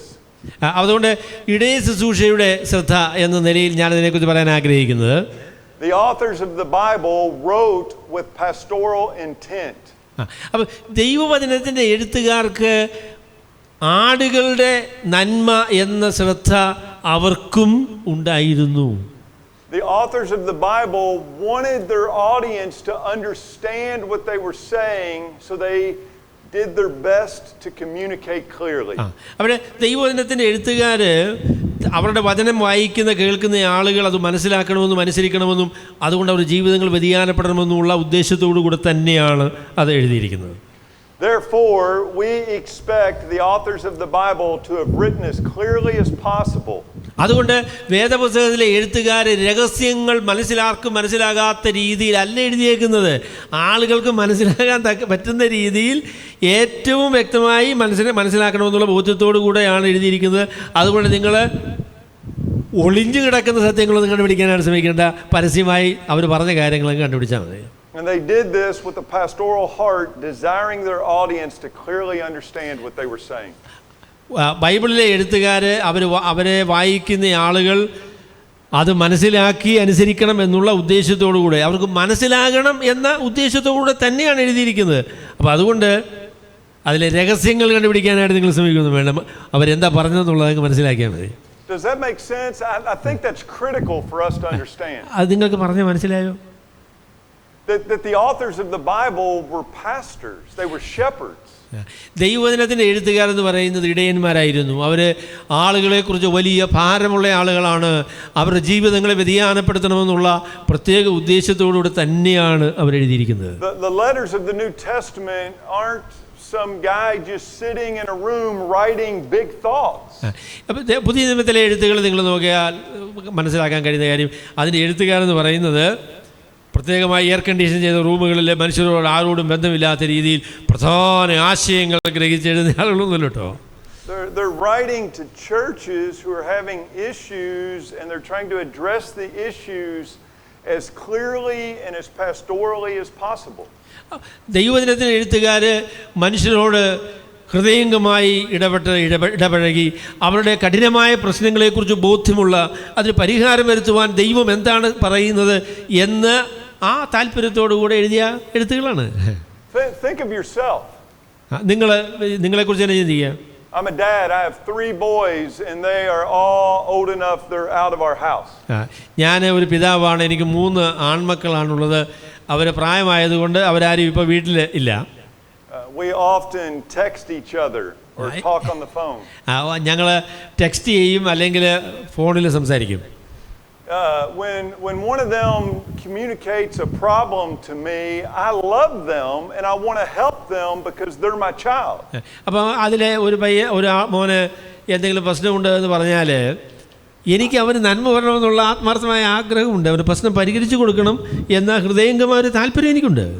I don't write them some big allegorical story that they've got to try to figure out. I write as pastorally and as fatherly and as clearly as I can. അപ്പോൾ അദ്ദേഹത്തിന് ഞാനൊരു കത്ത് എഴുതുകയാണെങ്കിൽ അവന് പ്രശ്നത്തെ പരിഹരിക്കാനായിട്ട് ഞാനൊരു കഥ എഴുതുക. ആ കഥയിൽ മറഞ്ഞിരിക്കുന്ന സത്യം അദ്ദേഹം മനസ്സിലാക്കി അദ്ദേഹത്തിന് പ്രശ്നം പരിഹരിക്കുക എന്ന് ഞാൻ ചിന്തിക്കില്ലല്ലോ. ഞാൻ പറയും എൻ്റെ പൊന്നും മോനെ എന്താ ചെയ്യേണ്ടതെന്നുള്ളത് എത്രയും പച്ചയായിട്ട് മനസ്സിലാകുന്ന രീതിയിലാണ് ഞാൻ എഴുതുക. That's the way the authors of the Bible wrote. അങ്ങനെ തന്നെയാണ് പുതിയ നിയമത്തിൻ്റെ ബൈബിളിലെ എഴുത്തുകാർ മനുഷ്യർക്ക് മനസ്സിലാകുന്ന രീതിയിലുള്ള പ്രശ്നങ്ങളെ പരിഹരിക്കാനായിട്ട് ഉള്ള പ്രത്യേക താല്പര്യത്തോടുകൂടി വ്യക്തമായിട്ട് തന്നെയാണ് ബൈബിൾ എഴുതിയിരിക്കുന്നത്. If I'm preaching a paragraph of the New Testament to you, ഞാൻ പുതിയ നിയമത്തിലെ ഒരു പ്രത്യേക ഖണ്ഡിക നിങ്ങൾ മുൻപിൽ പ്രസംഗിക്കുകയാണെങ്കിൽ, and you walk away and say, he is so smart and he found secret things and I could never see the things he found. That's amazing. അപ്പോൾ ഞാൻ പ്രസംഗം കഴിഞ്ഞ ഉടനെ ആൾക്കാർ പറയാം, എൻ്റെ പൊന്നെ ഇയാൾ എന്തോ പണ്ഡിതനാണ്, ഞങ്ങൾക്കാർക്കും കാണാൻ വയ്യാത്ത രഹസ്യങ്ങളാണല്ലോ ഇദ്ദേഹം കണ്ടുപിടിച്ചത്. Then I have failed you, and I believe I have failed God. അങ്ങനെ നിങ്ങൾ ചിന്തിക്കുകയാണെങ്കിൽ എൻ്റെ പ്രസംഗവും പരാജയപ്പെട്ടു, ദൈവം എനിക്ക് തന്ന ഉത്തരവാദിത്വത്തിൽ ഞാൻ പരാജയപ്പെട്ടു കേട്ടോ. My goal when you walk away from a sermon is not that you think, I could never see that unless the pastor showed it to me. The pastor's really great. That is not the goal. പ്രസംഗത്തിൻ്റെ ഉദ്ദേശം എന്ന് പറയുന്നത് പ്രസംഗകൻ അത്ര വലിയ ആളാണ് എന്ന് കണ്ടുപിടിക്കുന്നതല്ല, പ്രസംഗന് മാത്രമേ ആ സത്യം കണ്ടെത്താനൊക്കെ ഉള്ളൂ എന്ന് ആളുകളെ ബോധ്യപ്പെടുത്തുന്നുമല്ല. The goal should be that when you speak a passage of Scripture, your audience should say, it is so clear. I see that in God's Word. I can't believe I never saw that before. അവിടെ ദൈവവചനത്തിൻ്റെ പ്രസംഗം എങ്ങനെയാണ് പറയേണ്ടതെന്ന് ചോദിച്ചാൽ, ദൈവവചനം നമ്മൾ വിശദീകരിച്ച് കൊടുക്കുമ്പോൾ ആൾ പറയേണ്ടത്, എൻ്റെ പൊന്നേ ഇത് ഇത്രയും വ്യക്തമായി ഈ വചനത്തിൽ പറഞ്ഞിരുന്നതാണല്ലോ, ഇതുവരെ ഞാൻ എന്താ ഇത് കാണാഞ്ഞേ. That the passage we've already looked at, 2 Timothy 2:15. Be diligent to handle the word accurately handle. 2:15 പറഞ്ഞത് ദൈവത്തിൻ്റെ വചനത്തെ കൃത്യതയോടുകൂടെ കൈകാര്യം ചെയ്യണം. Literally in Greek means to cut straight. അതിനെ ഗ്രീക്ക് വാക്ക് നിങ്ങൾ പരിശോധിച്ച് നോക്കിയാൽ അറിയാം, ശരിയായ രീതിയിൽ മുറിക്കുക എന്നാണ് അതിൻ്റെ അർത്ഥം. It was often used of the Roman army as they would put roads in. One of the things Rome did was they connected their empire with new roads. റോമാക്കാരുടെ ഒരു പ്രത്യേകത എന്ന് പറയുന്നത് അവർ റോഡുകളാണ്, അവർ പോയിടത്തെല്ലാം അവർ റോഡുകൾ നിർമ്മിച്ചിട്ടുണ്ട്. അപ്പോൾ അതുമായിട്ട് ബന്ധപ്പെട്ടൊരു വാക്കാണ് ഈ കൃത്യത പുലർത്തുക എന്ന് പറയുന്ന വാക്ക്. They would cut down the trees, they would bridge the water, they would cut the mountains off to make them flat, and they would fill in the valleys. എന്നിട്ട് അവർ ചെയ്യുന്നത് അവരുടെ പോകുന്ന റോഡുകൾ നേരെയായിരിക്കാനായിട്ട് കുഴിയാണെങ്കിൽ അത് നികത്തും, മരങ്ങളോ പ്രശ്നങ്ങളോ ഒക്കെ ഉണ്ടെങ്കിൽ അത് വെട്ടിമാറ്റി അതിനെ പോകാനുള്ളതായിരിക്കുന്ന വഴിയുണ്ടാക്കും. So that what was once hidden by all these obstacles, what once was hard to get to by all these obstacles, now is very clear and easy to pass. അവർ ചെയ്യേണ്ടത് എന്താണെന്ന് ചോദിച്ചാൽ, കാണാനായിട്ട് ആളുകൾക്ക് ബുദ്ധിമുട്ടായിരുന്നു കേട്ടോ. കാര്യം ചോദിച്ചാൽ അവിടെ കുഴിയും മരങ്ങളും ഒക്കെ നിന്ന് അങ്ങനെ കാണാൻ പ്രയാസമായിട്ടുള്ള ഒരു സാഹചര്യമായിരുന്നു. നിങ്ങൾ ആ മരമൊക്കെ വെട്ടി കുഴിയൊക്കെ നികത്തി ഇപ്പോൾ പറയും, എൻ്റെ പൊന്നെ ഇത് കാണാനായിട്ട് നല്ല വ്യക്തമായി കാണാൻ പറ്റുമല്ലോ, ഇതാണല്ലോ ഇവിടെ പറഞ്ഞിരിക്കുന്നത് എന്ന ഒരു ബോധ്യം കേൾവിക്കാൽ വരിക എന്നതാണ് ശരിയായ പ്രസംഗത്തിൻ്റെ ഉദ്ദേശം. Our job is not to allegorize or tell these big lofty things. It is to cut straight. It is to make clear. It is to explain the Word of God so that people can see it right in the text, and the text is the hero. അപ്പോൾ അതുകൊണ്ട് പ്രസംഗത്തിൻ്റെ ലക്ഷ്യം എന്ന് പറയുന്നത് രഹസ്യങ്ങൾ വെളിപ്പെടുത്തുക എന്നുള്ളതല്ല, ദൈവവചനത്തിലെ പരസ്യമായി പറഞ്ഞിരിക്കുന്ന കാര്യങ്ങൾ ആൾക്ക് മനസ്സിലാകുന്ന രീതിയിൽ അതിനെ വെളിപ്പെടുത്തി കൊടുക്കുക എന്നതാണ്. So the last one here is genre. അവസാനമായിട്ട് the fourth one, isn't it? Fourth one, yes. നാലാമത്തെ കാര്യം എന്ന് പറയുന്നത് ജാൻഡ്ര എന്ന് പറയുന്ന പ്രയോഗമാണ്. അതിന് മലയാളത്തിൽ സാഹിത്യരൂപം എന്ന് പറയാം. സാഹിത്യ രൂപം, various literary forms. So the statement here is, in order to be clear, authors of the Bible wrote using the standard writing conventions of their day. അതായത് ബൈബിളിൽ എഴുത്തുകാർ എഴുതിയിരിക്കുന്ന ദൈവത്തിൻ്റെ വചനം അന്ന് ആ കാലത്ത് നിലനിന്ന വ്യത്യസ്തമായിരിക്കുന്ന സാഹിത്യങ്ങളുടെ ആ നിലയിൽ തന്നെയാണ് എഴുതിയിട്ടുള്ളത്. So a genre is a type of writing. It's a category of writings. അവിടെ ജാൻഡ്ര സാഹിത്യ രൂപം എന്ന് പറഞ്ഞാൽ വ്യത്യസ്തമായിരിക്കുന്ന നിലകളിൽ ദൈവവചനത്തിൽ ഉള്ള ഭാഗങ്ങൾ കാണാം. സങ്കീർത്തനം എന്ന് പറഞ്ഞാൽ പാട്ടുകളാണ്, അപ്പോൾ പാട്ടുകളായിട്ട് എഴുതിയേക്കുന്നത്. പ്രവചനം എന്ന് പറയും, പ്രവചന പുസ്തകങ്ങൾ എന്ന് പറയുന്നത് അത് വേറൊരു സാഹിത്യ രൂപമാണ്. ചരിത്രം എന്ന് പറയുന്നത് വേറൊരു സാഹിത്യ രൂപമാണ്. അപ്പം വ്യത്യസ്തമായ സാഹിത്യ രൂപങ്ങൾ ദൈവവചനത്തിലുണ്ട്. ആ സാഹിത്യ രൂപങ്ങളെ മനസ്സിലാക്കാനായിട്ട് അതിൻ്റെ പ്രത്യേകതകൾ നമ്മൾ ഗ്രഹിക്കണം. And if you know the rules of that genre, it helps a reader interpret the meaning. അതായത് ഒരു പ്രത്യേക സാഹിത്യ രൂപത്തിൻ്റെ പ്രത്യേകതകൾ നിങ്ങൾക്ക് അറിയാമെങ്കിൽ ആ സാഹിത്യ രൂപത്തെ മനസ്സിലാക്കാനും വിശദീകരിക്കാനും എളുപ്പമാണ്.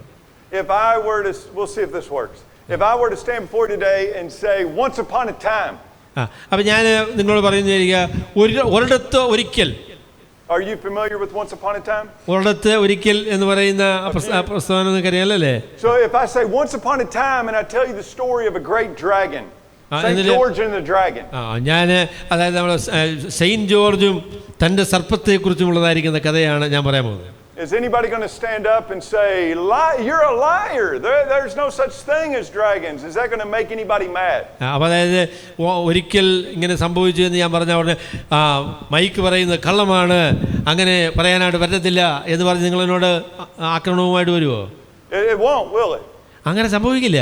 Because as soon as I say once upon a time, you know that I'm speaking in the genre of fantasy. അവൻ ഒരിക്കൽ ഒരിടത്ത് എന്നുള്ള പ്രയോഗത്തോടുകൂടെ എൻ്റെ പ്രസ്താവന ആരംഭിച്ചപ്പോൾ ഇതൊരു വെറും കഥയാണ് എന്ന കാര്യം നിങ്ങൾക്ക് ബോധ്യപ്പെടേണ്ട ആ നിലയിലാണ് ഞാനത് അവതരിപ്പിച്ചത്. So you're not expecting me to say everything that is truthful. അതുകൊണ്ട് സംഭവിച്ചു എന്ന് ചരിത്രത്തിൽ നിന്ന് തെളിയിക്കാൻ കഴിയുന്ന കാര്യങ്ങളാണ് ഞാൻ നിങ്ങളോട് പറഞ്ഞതെന്നല്ല ഞാൻ അവകാശപ്പെട്ടത്. എൻ്റെ ആദ്യത്തെ പ്രസ്താവന തന്നെ എന്താ ഞാൻ പറയാൻ പോകുന്നു എന്നുള്ളൊരു മുഖവരിയാണ്. Now, if I get up in church and I start talking about St. George and the dragon in a spiritual sense, that's a different genre. You would have a different expectation. അപ്പോൾ പിന്നെ George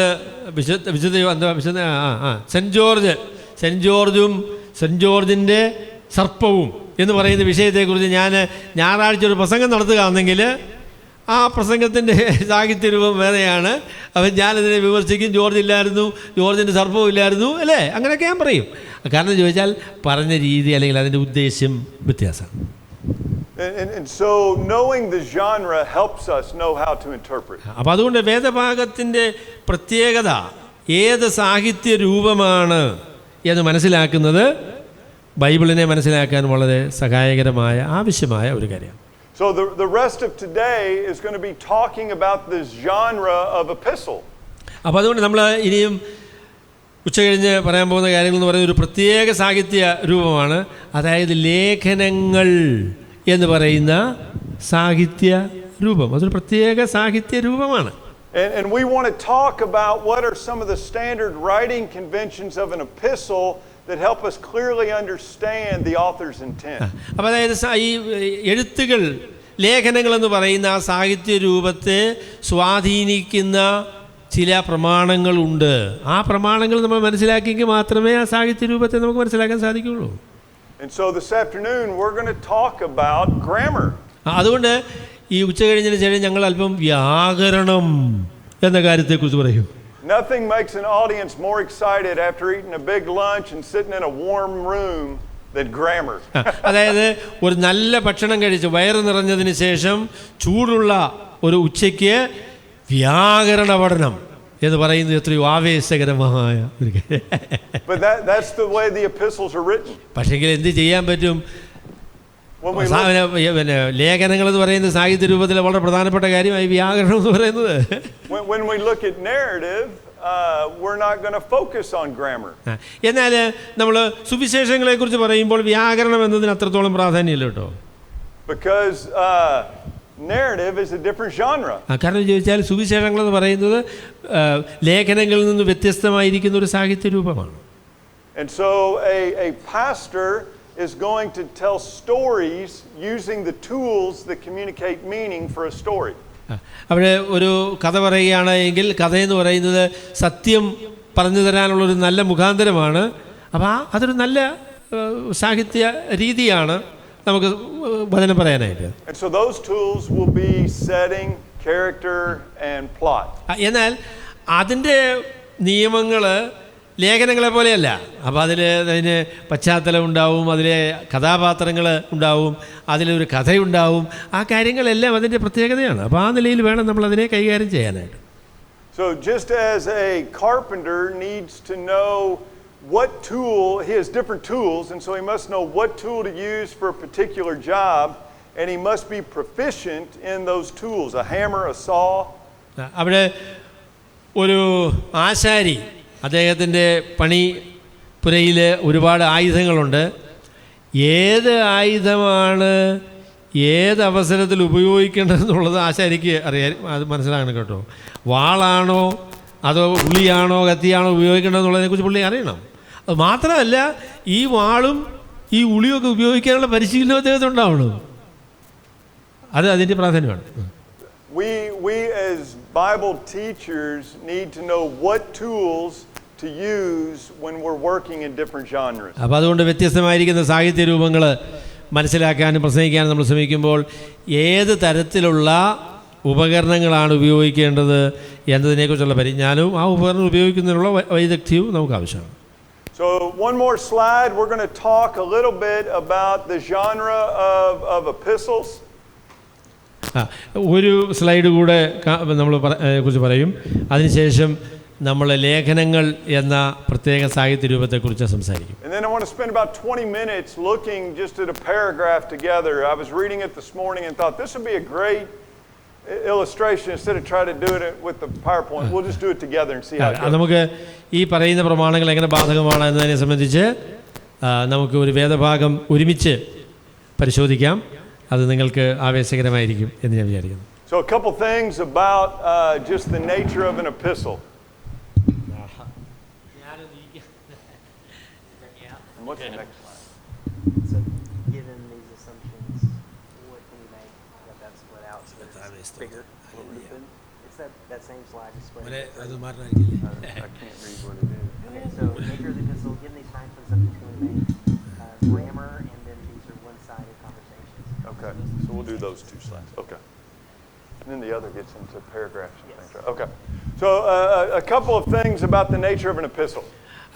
ലേഖനങ്ങളുടെ പ്രത്യേകതയെക്കുറിച്ച് 1-2 കാര്യം ഞാൻ പറയാം. So if the translator sits down, the audience can lay down. Is that right? അപ്പോൾ അതായത് അതിൻ്റെ ആദ്യത്തെ പ്രത്യേകത എന്ന് പറയുന്നത് പരിഭാഷകൻ ഇരിക്കുകയാണ് എങ്കിൽ കേൾവിക്കാർക്ക് കിടക്കാൻ പറ്റും. So the word epistle is a Greek word that literally means letter.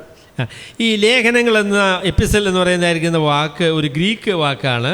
ആ വാക്കിൻ്റെ അർത്ഥം എഴുത്തുകൾ. And so sometimes you'll hear them called the epistles of Paul, the letters of Paul.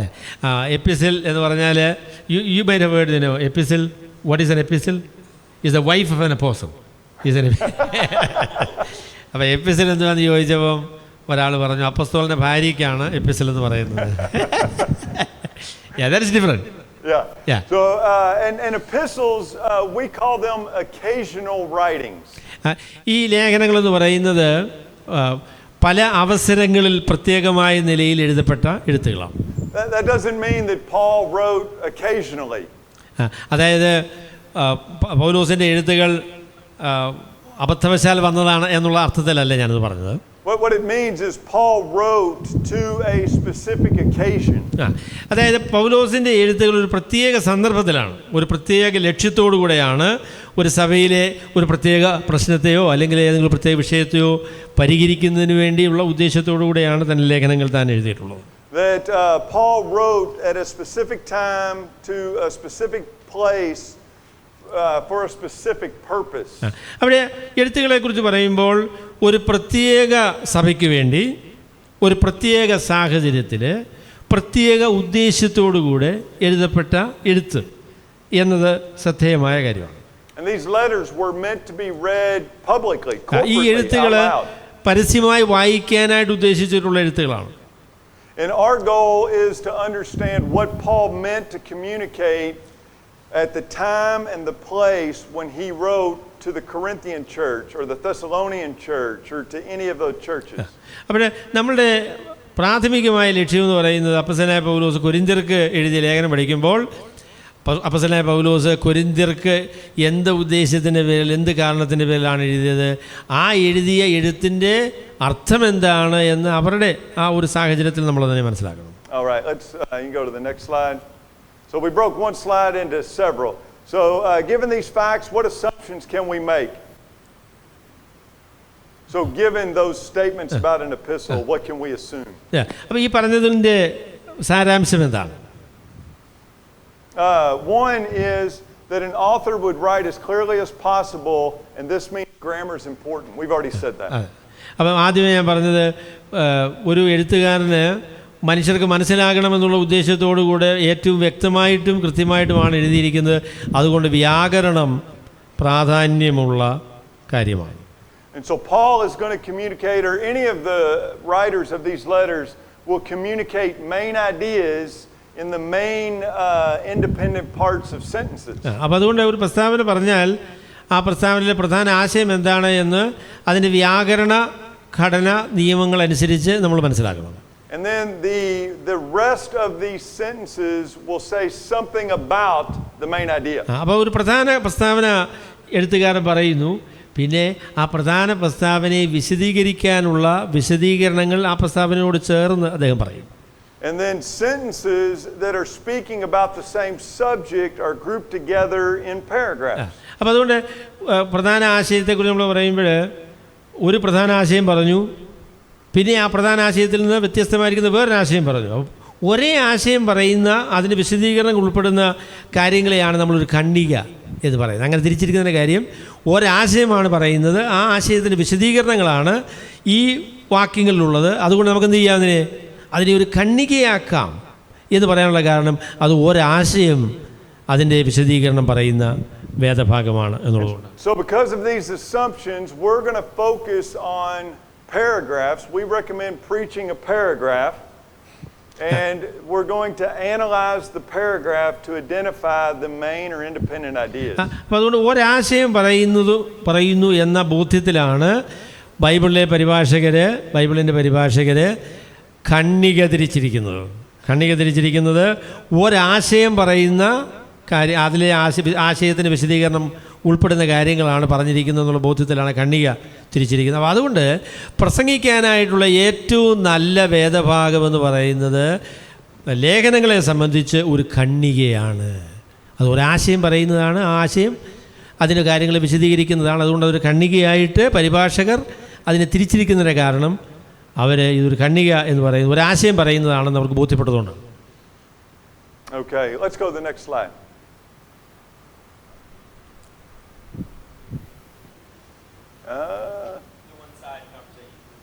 Okay, we can skip that. We can skip that. We'll pick that up next time. So we'll start here after lunch, okay? What I'd like to do is let's all turn to the book of Colossians. We've got about 20 minutes, I think, till lunch. Praise the Lord for that. കൊലോസ്യ ലേഖനത്തിലേക്ക് നമ്മുടെ ശ്രദ്ധ നാം തിരിക്കുകയാണ്. And our church, when I get back, I'm going to be working with some young men who are being trained to be a pastor. ഞാൻ തിരിച്ചു ചെല്ലുമ്പോൾ പ്രസംഗം പരിശീലിക്കുന്ന, അല്ലെങ്കിൽ ഞങ്ങളുടെ സഭയിൽ പ്രസംഗിക്കാനായിട്ട് വിചാരിക്കുന്ന ചില ചെറുപ്പക്കാരെ പരിശീലിപ്പിക്കുക എന്ന ഒരു ജോലി അവർ എന്നെ ഏൽപ്പിച്ചിരിക്കുകയാണ്. And we're going to be studying the book of Colossians together to talk about how to understand main ideas and the flow of Colossians. കൊലോസ്യ ലേഖനമാണ് ഞങ്ങളുടെ ഈ പരിശീലനത്തിൻ്റെ ശ്രദ്ധ. കൊലോസ്യ ലേഖനത്തിൻ്റെ ആശയം എന്താണ്, അല്ലെങ്കിൽ അതിലെ ഓരോ പാരഗ്രാഫ് എന്താണ് പറയുന്നത് എന്നുള്ളത് കണ്ടുപിടിക്കുക എന്നുള്ളതാണ് ഞങ്ങളുടെ പ്രധാന ഉദ്ദേശം. I was looking at chapter 1 verses 9 to 14 this morning. It's the prayer, a prayer of Paul. അപ്പോസ്തലനായ പൗലോസിൻ്റെ ഒരു പ്രാർത്ഥന നമുക്ക് കൊലോസ്യ ലേഖനം 1-ാമത്തെ അധ്യായത്തിൻ്റെ 9 മുതലുള്ള വാക്യങ്ങൾ, 9 മുതൽ 14 വരെയുള്ള വാക്യങ്ങളിൽ നമുക്ക് കാണാനായിട്ട് സാധിക്കും. അതാണ് നമ്മൾ ഒരുമിച്ച് ചിന്തിക്കാമെന്ന് വിചാരിക്കുന്നത്. And I thought it's a great illustration of what we're going to come back and focus on after lunch. So maybe we could just walk through this briefly. Right. അപ്പോൾ അതുകൊണ്ട് ഉച്ച കഴിഞ്ഞ് ഞങ്ങൾ എന്താണ് പറയാൻ പോകുന്നത് എന്നുള്ളതിൻ്റെ ഒരു സൂചന ഈ മിനിറ്റുകളിൽ നിങ്ങൾക്ക് ലഭിക്കുന്നതാണ്. അതുകൊണ്ട് വേഗം ഈ വാക്യത്തിലൂടെ നമ്മൾ കടന്നു പോകാം എന്നാണ് വിചാരിക്കുന്നത്. So I want to begin with a question. What are some of the topics, if you or someone you know was going to preach this paragraph, what are some of the topics in this paragraph you could make as your main idea? അപ്പോൾ probably they might have read this passage recently. So, okay, maybe you read it. അപ്പോൾ നിങ്ങൾ ഈ വാക്യം ഈ ദിവസങ്ങൾ വായിച്ചിട്ടുണ്ടോ എന്ന് എനിക്കറിയത്തില്ല. അപ്പോൾ അതുകൊണ്ട് ആ വാക്യം നമുക്കൊന്ന് വായിക്കാം. 9-14, isn't it? 9-14, yes. അതുകൊണ്ട് ഞങ്ങൾ അത് കേട്ട നാൾ മുതൽ നിങ്ങൾക്ക് വേണ്ടി ഇടവിടാതെ പ്രാർത്ഥിക്കുന്നു.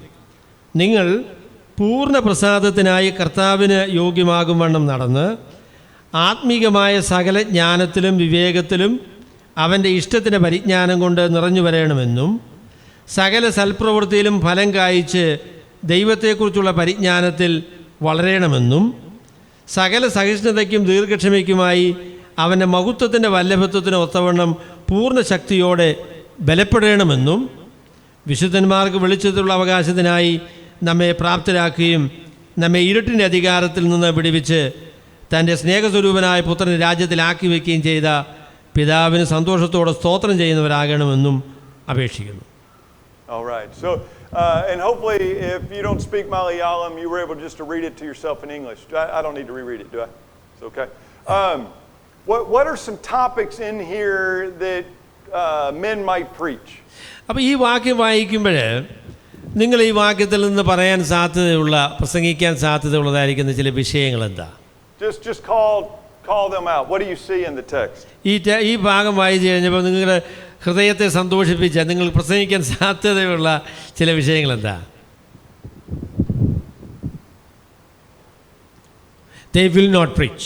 After reading this, they found it to be too hard. They've chosen not to. അപ്പോൾ ഞാൻ പറഞ്ഞത്, ഈ വാക്യം വായിച്ചപ്പോൾ ഇത് മനസ്സിലാക്കാൻ പ്രയാസമാണല്ലോ, വേറെ വാക്യം വല്ലതും പ്രസംഗിക്കാമെന്ന് തീരുമാനിക്കും എന്നുള്ളതാണ് ഞാൻ പറഞ്ഞത്. എന്നാൽ പ്രസംഗിക്കാൻ സാധ്യതയുള്ള വിഷയങ്ങൾ എന്താ?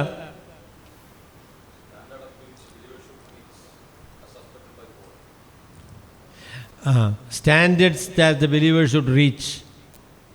The standards. The standards that believers have reached. Okay. Other thoughts? Other topics? Paul's recent.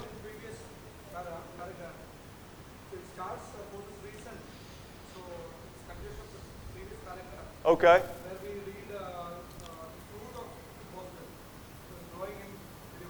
Yes.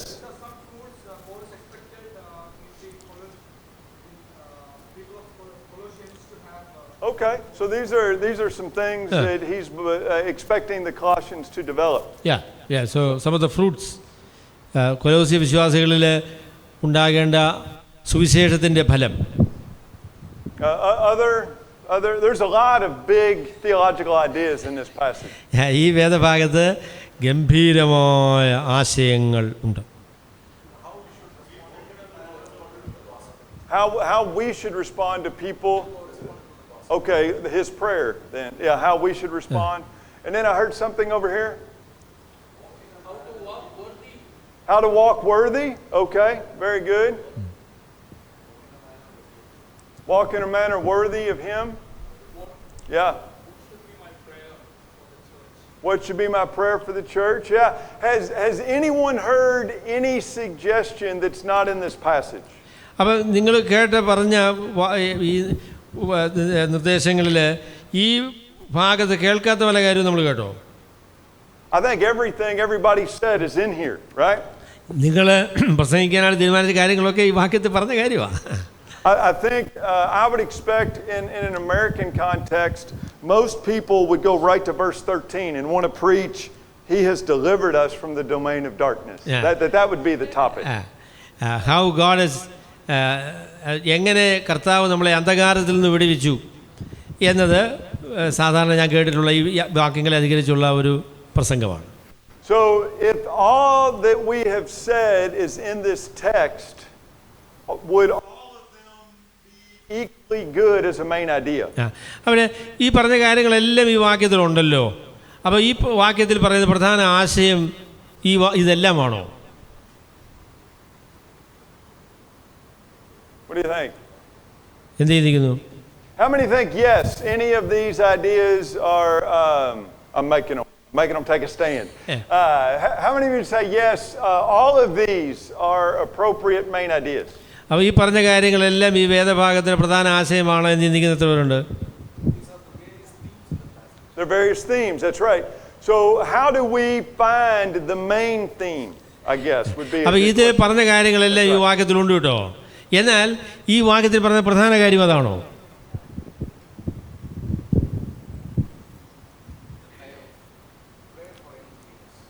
Prayer?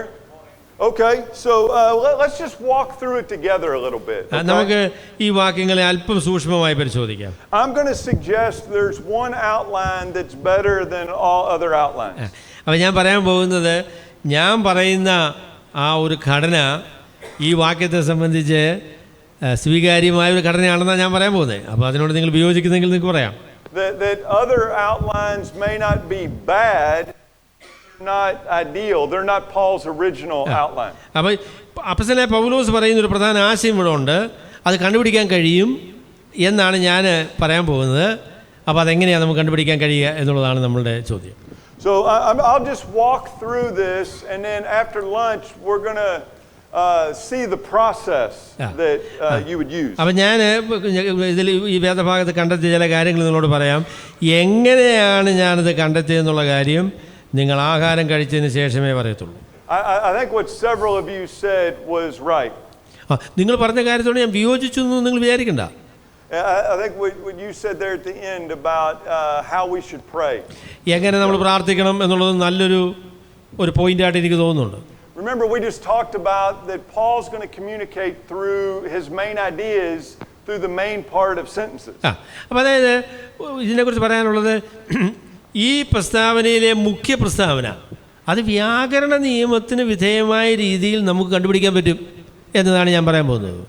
We'll discuss after lunch the idea of independent clauses and dependent clauses. അപ്പോൾ ഞാൻ ഉച്ച കഴിഞ്ഞതിന് ശേഷം സ്വതന്ത്രമായി നിൽക്കുന്ന പ്രസ്താവനകൾ, പിന്നീട് ആ പ്രസ്താവനകളോട് ബന്ധപ്പെട്ട് നിൽക്കുന്ന പ്രസ്താവനകൾ എന്ന നിലയിൽ ഈ വേദഭാഗത്തെ വിശദീകരിക്കാനാണ് ഞാൻ ശ്രമിക്കാം. But I'm going to suggest there's really one independent clause in this paragraph. ഈ പാരഗ്രാഫിൽ ഒരു പ്രധാന പ്രസ്താവനയാണുള്ളത് എന്നാണ് ഞാൻ പറയാൻ പോകുന്നത്. And it's there in verse 9. We have not ceased to pray for you. Right? ആ പ്രസ്താവന എന്ന് പറയുന്നത് ഞങ്ങൾ നിങ്ങൾക്ക് വേണ്ടി ഇടപെടാതെ പ്രാർത്ഥിക്കുന്നു എന്ന് പറയുന്ന പ്രസ്താവനയാണ്. So we want the main idea of our sermon to be the main idea of the passage, and so it's going to have this idea of prayer, right? അവിടെ ഈ പ്രസ്താവനയിലെ പ്രധാന ആശയം എന്ന് പറയുന്നത് ഞാൻ നിങ്ങൾക്ക് വേണ്ടി പ്രാർത്ഥിക്കുന്നു എന്ന് പറയുന്ന ആശയമാണ്. അപ്പോൾ അതുകൊണ്ട് നമ്മുടെ പ്രസംഗത്തിലെ പ്രധാന പോയിന്റും അപ്പോസ്തലനായ പൗലോസിന്റെ പ്രാർത്ഥന എന്നുള്ള ആ പോയിന്റ് തന്നെ ആയിരിക്കണം. And oftentimes I'll see guys that get the main idea right, they're now going to go to 5 different, they'll go to the Lord's Prayer and show you something, and they'll go to another prayer, and they're going to bounce all over the Bible on prayer. അവിടെ പൗലോസ് പ്രാർത്ഥിക്കുന്നു എന്ന് പറഞ്ഞതിന് ശേഷം ഇവരും ചെയ്യുമെന്ന് ചോദിച്ചാൽ പല പ്രസംഗരും ചെയ്യുന്നത് കർത്താവിൻ്റെ പ്രാർത്ഥനയിലേക്ക് പോകും, വേറെ പൗലോസിൻ്റെ പ്രാർത്ഥനയിലേക്ക് പോകും. എങ്ങനെയാ പ്രാർത്ഥിക്കേണ്ടതെന്നുള്ള വിഷയമാകും പ്രാർത്ഥന. But we don't just want the main idea of the text to be the main idea of the sermon. We want the flow of this text to be the flow of our sermon. അതായത് ഇതിൽ പ്രധാന ആശയം പ്രാർത്ഥിക്കുക എന്നുള്ളതാണെന്ന് നമുക്ക് മനസ്സിലായി. പക്ഷെങ്കിൽ പ്രാർത്ഥന എന്നുള്ളതാണ് പ്രധാന വിഷയം. അതുകൊണ്ട് ഇനി പ്രാർത്ഥനയെക്കുറിച്ച് പ്രസംഗിക്കാമെന്ന് പറഞ്ഞ കാര്യം നടക്കില്ല. പിന്നെ എന്താണെന്ന് ചോദിച്ചാൽ പ്രാർത്ഥനയെക്കുറിച്ച് അപ്പോസ്തലനായ പൗലോസ് ഇവിടെ എന്താ പറഞ്ഞതെന്നുള്ളത് നമ്മൾ പറയണം. അല്ലെങ്കിൽ നമ്മുടെ പ്രസംഗത്തിൻ്റെ പുരോഗതി എന്നത് അപ്പോസ്തലനായ പൗലോസിൻ്റെ പ്രസ്താവനയുടെ പുരോഗതി തന്നെയായിരിക്കണം. And so I'm going to read this just clause by clause. അപ്പോൾ അതുകൊണ്ട് ഇതൊരു പ്രസ്താവന എന്ന നിലയിൽ, പ്രസ്താവനകൾ എന്ന നിലയിൽ ഞാൻ നിങ്ങളെ മുമ്പ് വായിക്കാം. And as I read it, I want you to tell me, does the clause tell me when we've not ceased to pray, how we've not ceased to pray, why we've not ceased to pray? I've missed a couple. I don't know, but yeah. So when, why, how, where, yeah, all those. So I'll read the clause, and then they're going to tell me what question it answers about ceasing to pray. സാധാരണഗതിയിൽ നമ്മൾ പറയും ഒരു പ്രസ്താവന വായിക്കുമ്പോൾ why, where, when, how എന്നൊക്കെ പറയുന്നതായിരിക്കുന്ന ചോദ്യങ്ങൾ ആ പ്രസ്താവനയുടെ അർത്ഥം മനസ്സിലാക്കാനായിട്ട് നമുക്ക് വളരെ ആവശ്യമുള്ള പ്രസ്താവനകളാണ്. അവിടെ ഞാൻ ഈ പ്രസ്താവന പറയുമ്പോൾ നിങ്ങളുടെ ഹൃദയത്തിൽ ആ ചോദ്യങ്ങൾ പറയണം. Why, how. അപ്പോൾ അപ്പോസ്തലനായ പൗലോസ് പറയുന്നത് എന്തുകൊണ്ടാണ്, അതോ എങ്ങനെയാണ്, അതോ എപ്പോഴാണ്, അല്ലെങ്കിൽ ആരെക്കുറിച്ചാണ്, ഇങ്ങനെയൊക്കെ ഉള്ള വ്യത്യസ്തമായിരിക്കുന്ന സാധ്യതകൾ ആ വാക്യങ്ങളിലുണ്ട്. അപ്പോൾ ആ സാധ്യതകളൊക്കെ നിങ്ങളുടെ മനസ്സിലും വേണം. എന്നിട്ട് നിങ്ങൾ പറയുന്ന പ്രസ്താവന പറയുമ്പോൾ അതെങ്ങനെയാണ് ആ പ്രധാന പ്രസ്താവനയുമായിട്ട് ബന്ധപ്പെട്ട് നിൽക്കുന്നതെന്നുള്ളത് നിങ്ങൾ പറയണം. So let's start. Okay. And so from the day we heard, we've not ceased to pray. അതുകൊണ്ട് ഞങ്ങൾ അത് കേട്ട നാൾ മുതൽ നിങ്ങൾക്ക് വേണ്ടി പ്രാർത്ഥിക്കുന്നത് നിർത്തിയിട്ടില്ല എന്നാണ് അതിൻ്റെ ഇംഗ്ലീഷ് പരിഭാഷ. അല്ലെങ്കിൽ നിങ്ങൾക്ക് വേണ്ടി ഇടപെടാതെ പ്രാർത്ഥിക്കുന്നു. What question does that answer? From the day we've heard. Oh, well, but just that clause, from the day we heard, we've not ceased to pray. Does that answer the question, what? Well, I think we'll get to that, but from the day we heard answers, I don't think it answers what. Does it answer a different question? Does that make sense? When? Yeah, I think it answers when. That from the day we heard. You know, earlier I met some brothers from Manipur, and we have a sister in our church in Texas from Manipur, and I had never met anybody else from there. And up at ACA, we met a man, Mate, who graduated with you. Right. And then today we've met a couple of brothers from Manipur. And I can say from the day I heard of the persecution in Manipur, without having met anybody, from the day I heard, we've prayed as a church. Not as faithful as we should, but we have prayed. And I think that's what Paul's saying here. അപ്പോൾ അദ്ദേഹം പറഞ്ഞത് മണിപ്പൂരിൽ നിന്ന് ഒരു സഹോദരി tendon Bible ചർച്ചിലുണ്ട്. അവർ മണിപ്പൂരിൽ നിന്ന് മറ്റാരെയും ഞാൻ എൻ്റെ ജീവിതത്തിൽ കണ്ടിരുന്നില്ല. എന്നാൽ ACAയിൽ വന്നപ്പോൾ മണിപ്പൂരിൽ നിന്നുള്ള ചില സഹോദരന്മാരെ കണ്ടു. ഇവിടെയുണ്ട് മണിപ്പൂരിൽ നിന്നുള്ള സഹോദരന്മാർ. അവിടെ ഞാൻ പറയുകയാണ്, ലണ്ടൻ ബൈബിൾ ചർച്ചിലെ ആ സഹോദരി മണിപ്പൂരിലുള്ള പീഡയെക്കുറിച്ച് പറഞ്ഞ ആ നാൾ മുതൽ ഞാൻ മണിപ്പൂരിന് വേണ്ടി പ്രാർത്ഥിച്ചുകൊണ്ടിരിക്കുകയാണ്. ശരി. So then we'll go to the next clause. രണ്ടാമത്തെ പ്രസ്താവന. Asking that you may be filled with the knowledge of his will and all spiritual wisdom and understanding. നിങ്ങൾ പൂർണ്ണ പ്രസാദത്തിനായി കർത്താവിന് യോഗ്യമാകുമെന്ന് നടന്ന് ആത്മീയമായ സകല ജ്ഞാനത്തിലും വിവേകത്തിലും അവൻ്റെ ഇഷ്ടത്തിന് പരിജ്ഞാനം കൊണ്ട് നിറഞ്ഞു വരണം എന്നു. Does that tell me when I prayed, how I prayed, why I prayed, what I prayed? Yeah, what I prayed. It tells me the content of my prayer, right? അവിടെ ആ ഭാഗം നമ്മൾ വായിക്കുമ്പോൾ നമുക്കറിയാം എപ്പോൾ, എവിടെ, ആര് എന്നുള്ള വിഷയം, എന്ത് എന്നതാണ് അവിടുത്തെ വിഷയം. പൗലോസ് ഇത് കേട്ട നാൾ മുതൽ അവർക്ക് വേണ്ടി എന്താണ് പ്രാർത്ഥിക്കുന്നത്. And so if we were preaching this passage, we would say Paul has prayed for these Colossian believers that he's never met. കൊലോസിലുള്ള വിശ്വാസികളെ അപ്പസ്തലനായ പൗലോസ് കണ്ടിട്ടില്ല. എന്നാൽ അവരെക്കുറിച്ച് കേട്ട് കഴിഞ്ഞപ്പോൾ അപ്പസ്തലനായ പൗലോസ് അവർക്ക് വേണ്ടി പ്രാർത്ഥിക്കുന്നു. അവർക്ക് വേണ്ടി പ്രാർത്ഥിക്കുന്ന കാര്യം. And we would say, notice when he started praying. He says it right here in verse 9. Notice what he prayed. He says it here in verse 9 also. Yeah. അപ്പോൾ 9-ാമത്തെ വാക്യത്തിൽ, നീ മലയാളത്തിൽ 10-ാമല്ലേ, 10-ാമത്തെ വാക്യത്തിൽ അവർക്ക് വേണ്ടി എന്താണ് പ്രാർത്ഥിക്കുന്നത് എന്നാണ് നമ്മൾ കാണുന്നത്. And so as a speaker, I'm constantly directing my audience back to God's word. Notice what he says, the content of his prayer, and I get them to look and I read it again. പ്രസംഗകന്റെ ഏറ്റവും പ്രധാനപ്പെട്ട ഒരു രീതി കേൾവിക്കാരെ ദൈവത്തിന്റെ വചനത്തിലേക്ക് കൊണ്ടുവരിക എന്നതാണ്. പറയും, നോക്കുക 9-ാമത്തെ വാക്യത്തിൽ അപ്പസ്തലനായ പൗലോസ് എന്താ പറയുന്നത്, അല്ലെങ്കിൽ 10-ാമത്തെ വാക്യത്തിൽ അദ്ദേഹം എന്താണ് അവർക്ക് വേണ്ടി പ്രാർത്ഥിക്കുന്നത്. അവിടെ നമ്മുടെ കേൾവിക്കാരെ നമ്മൾ എന്ത് ചെയ്തു, ഈ വാക്യത്തിലേക്ക് കൊണ്ടുവന്നുല്ലേ, അതാ ചെയ്യുന്നത്. Okay, and so let's go to before we go to the next clause, if we were preaching this, we would need to explain some things. We need to explain what is spiritual wisdom and understanding. അവിടെ ഇത് പ്രസംഗിക്കുകയാണെങ്കിൽ ഇദ്ദേഹം ഈ പ്രാർത്ഥന പ്രാർത്ഥിച്ചു എന്ന് പറഞ്ഞാൽ മാത്രം പോരാ, ആ പ്രാർത്ഥനയുടെ അർത്ഥം എന്താണെന്ന് പറയണം അല്ലേ. ആത്മീയ സകല പരിജ്ഞാനം കൊണ്ട് നിറഞ്ഞു വരണം, വിവേകം, ഇഷ്ടത്തിൻ്റെ പരിജ്ഞാനം എന്നൊക്കെ പറഞ്ഞാൽ എന്താണ്, സൽപ്രവൃത്തികളിൽ ഫലം കായ്ക്കുക എന്ന് പറഞ്ഞത്. അപ്പോൾ ആ കാര്യങ്ങളുടെ അർത്ഥം നിങ്ങൾ പറയേണ്ടതായിട്ട് വരും. Okay, and so let's go to verse 10. So you walk in a manner worthy of the Lord. നമ്മുടെ മലയാള പരിഭാഷയിൽ ഇതിൻ്റെ ക്രമത്തിനൊരു ഇച്ചിരി വ്യത്യാസമുണ്ട്. 10-ാമത്തെ വാക്യത്തിൽ പറയുന്നത് നിങ്ങൾ പൂർണ്ണ പ്രസാദത്തിന് കർത്താവിന് യോഗ്യമാകും വണ്ണം നടന്നു. Does that tell me when I prayed, how I prayed, why I prayed, what I prayed? അപ്പോൾ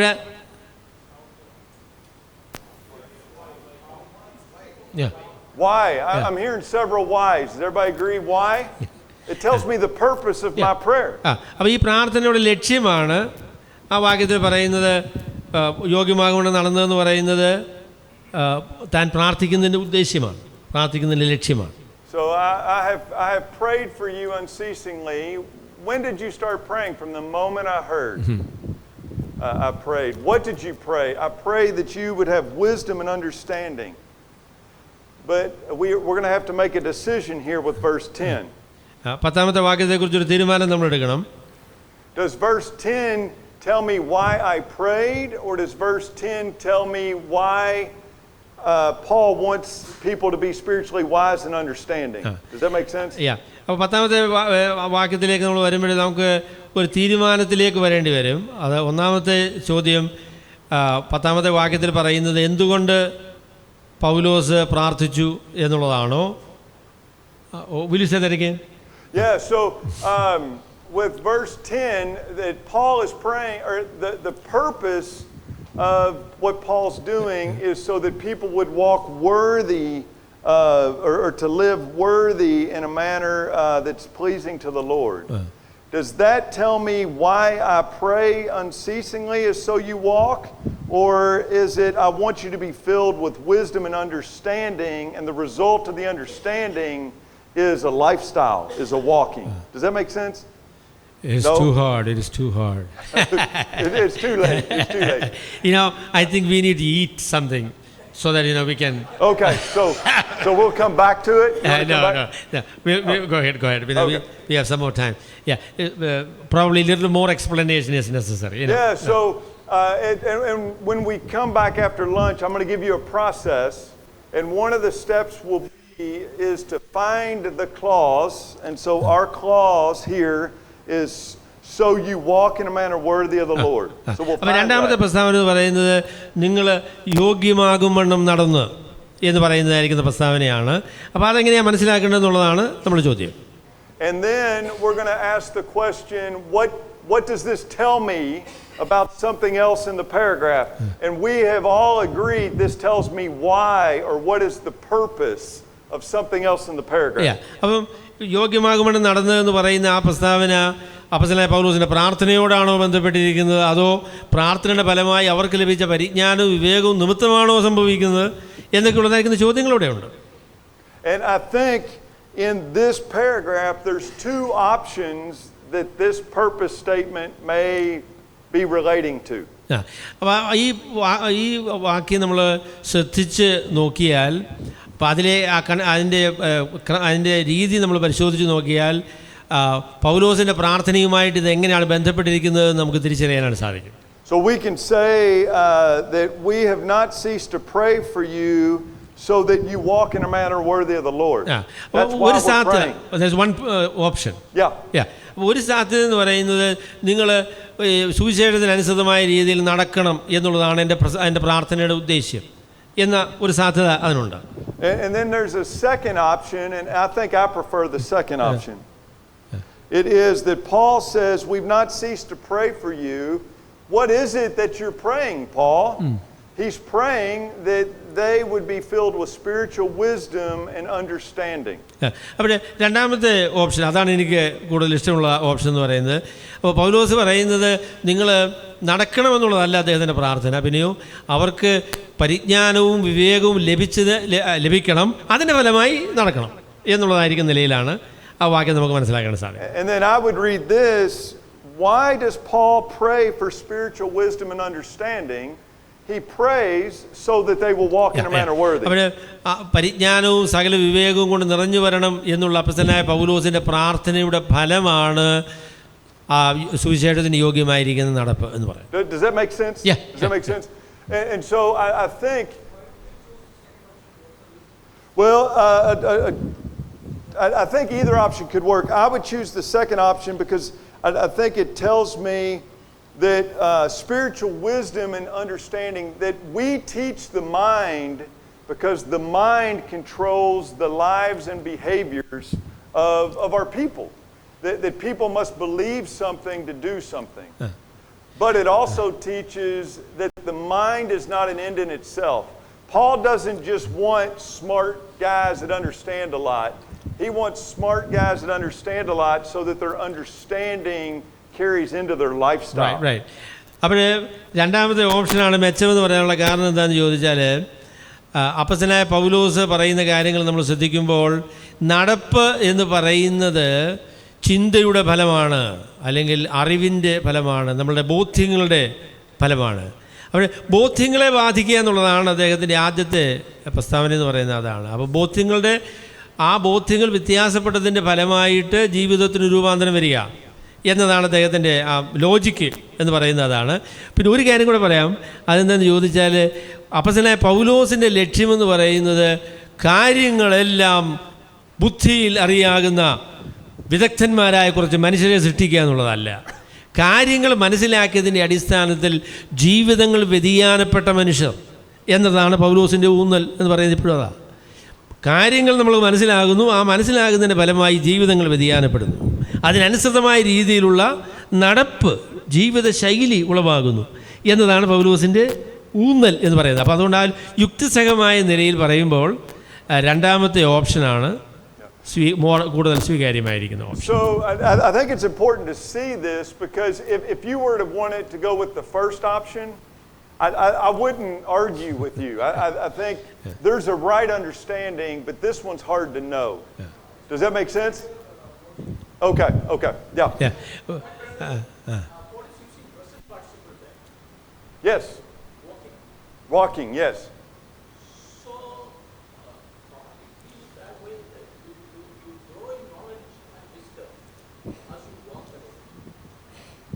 Well, but remember, this answers the question why. It tells the purpose. So either he's praying so that with the purpose that we would walk in wisdom, or he's teaching us understanding so that we will walk in wisdom. So it's a present participle, but it is it's telling us the purpose of something that's come before. So they don't seem to be synonymous. One seems to lead to or have the goal of another. Does that make sense? Is what? The word so that is connected, the outcome. So that. Yes, yeah. So it's telling what is. So one thing happens so that this other thing. That's what I'm really shooting for, and I'm doing this so that this happens. That's right. So it's serial, not at the same time. One leads to the other. Yeah. Yeah. Does that make sense? But I will say, if you're studying at this level of depth, and if you see them as synonymous, and I see them as one leading to the other, we've already studied the passage more than many of us do for a sermon. Anyway, you know? അവന് നിങ്ങളിപ്പം പരിജ്ഞാനവും വിവേകവും പ്രാപിച്ചിട്ട് നടക്കണം എന്നല്ല, നടക്കുന്നതിൻ്റെ ഭാഗമായി പരിജ്ഞാനവും വിവേകവും പ്രാപിക്കണമെന്നാണ് പറഞ്ഞതെങ്കിൽ ഞാൻ നിങ്ങളോട് യുദ്ധം ചെയ്യാനൊന്നും വരത്തില്ല. കാര്യം അത്രയും തന്നെ പറഞ്ഞാൽ പല പ്രസംഗകരെക്കാളും നിങ്ങൾ മെച്ചായി. അപ്പോൾ അത് നിങ്ങൾ വലിയ കൂടിയ പ്രസംഗകരായി. അപ്പോൾ അതുകൊണ്ട് ആ നിലയിലേക്ക് നിങ്ങൾ ഉയർന്നു കഴിഞ്ഞാൽ പിന്നെ നമുക്ക് വഴക്കില്ല. അപ്പോൾ അതാണ് അതിൻ്റെ നിലയെന്ന് പറയുന്നത്. അതാണ്. We'll have questions in just a second. I probably need to move through this just so we're not late for lunch. What's that? Oh, okay.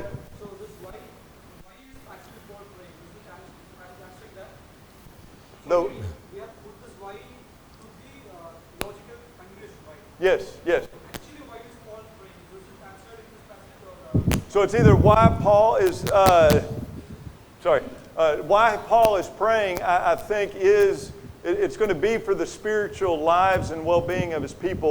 Watch what happens here, because I think what's going to happen is we get this purpose statement that Paul's either praying or he's praying for wisdom and understanding so that the purpose is they walk in a manner worthy.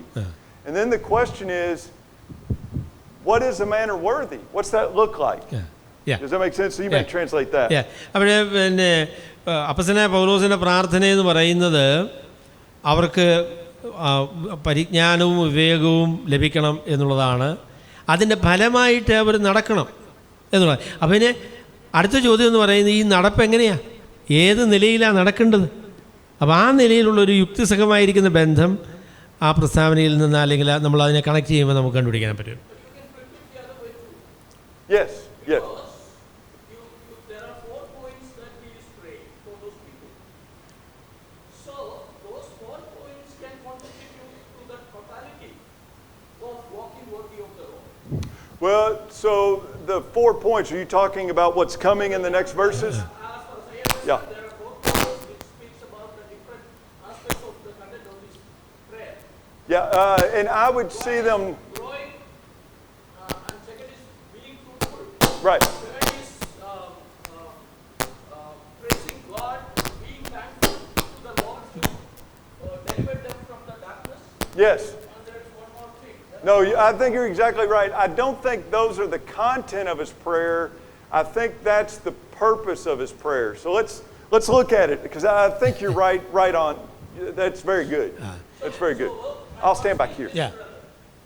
When we consider those four, because it's all, the original is all continuously with some commas or Yes. later. There is no comma in the original text. So, yeah, when you approach translating it, you apply some logic into it. Yes. Okay? Ooh. So, What is that? Is that me? maybe you stand before the No. Okay, I turned mine off. Can y'all still hear me? Yes. Is that okay? Okay. So let's show everybody that. Okay. So then you attribute the walking worthy of the Lord to the first point alone. I think there would be some inconsistency with the other points when you consider the prayer as a whole. Yeah, go ahead. I'm just covering. Yeah. No. Yes, sir. I know. Yeah, so I think what our brother is saying is, notice what it says. It says, so to walk in a manner worthy of the Lord, okay? And then we're going to get four statements that I think describe what does walking in a manner worthy of the Lord look like. So Yeah. Paul could just say, walk in a manner worthy of the Lord, and he leaves it to us to say, well, I think walking in a manner worthy of the Lord means I'm going to spend time reading my Bible and ignore my kids. Yeah. I'm going to interpret it that way. And so Paul, as a pastor, says, walk in a manner, I'm praying that you would grow in wisdom and understanding. I pray that you would mentally, intellectually understand things about God so that it impacts your life. And your life would become better. You would walk in a manner worthy of God. What's that look like? And it looks like four things. We'll see them here, and then we'll... Right.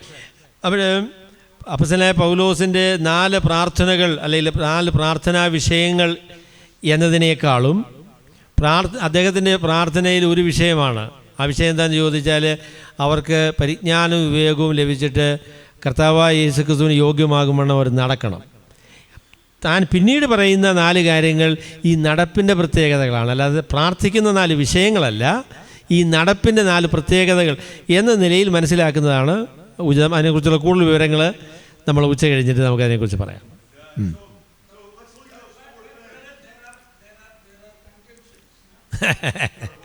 There is contention.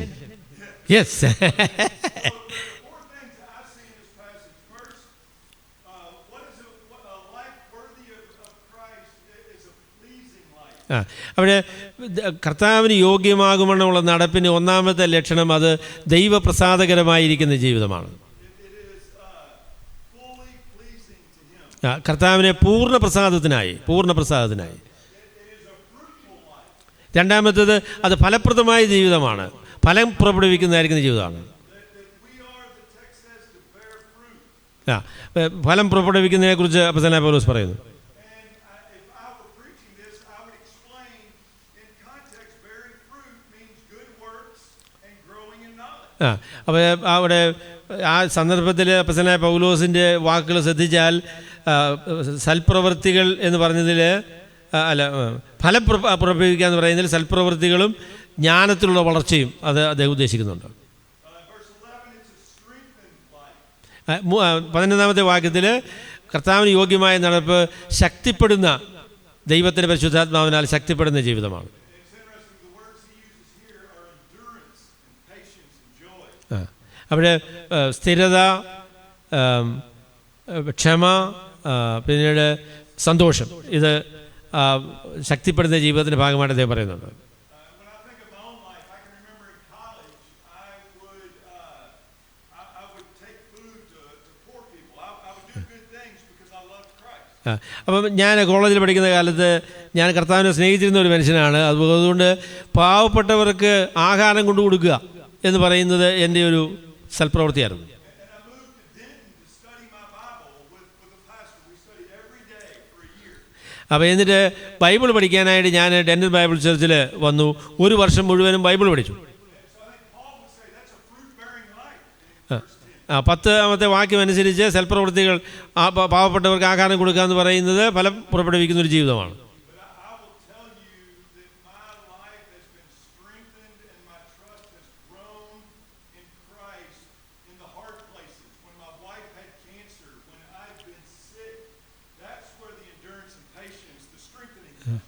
അവർ ശക്തിപ്പെടുക എന്നുള്ളതിൻ്റെ മറുഭാഗമായിട്ട് ഞാൻ പറയാൻ ആഗ്രഹിക്കുന്നത്, സൽപ്രവൃത്തികൾ ചെയ്ത അവസരങ്ങൾ പ്രാധാന്യമുള്ളതാണ് എങ്കിലും എൻ്റെ ഭാര്യയ്ക്ക് ക്യാൻസർ വരികയും വലിയ വലിയ ബുദ്ധിമുട്ടുകൾ കൂടെ കടന്നു പോവുകയും അതിന് മധ്യത്തിൽ ദൈവം ഞങ്ങളെ സംരക്ഷിക്കുകയും ചെയ്ത ആ അനുഭവങ്ങൾ ഒരുപക്ഷെ സൽപ്രവൃത്തികളേക്കാൾ കൂടുതലും എന്നെ കർത്താവിൽ സ്ഥിരപ്പെടുത്തിയ അനുഭവങ്ങളാണ്.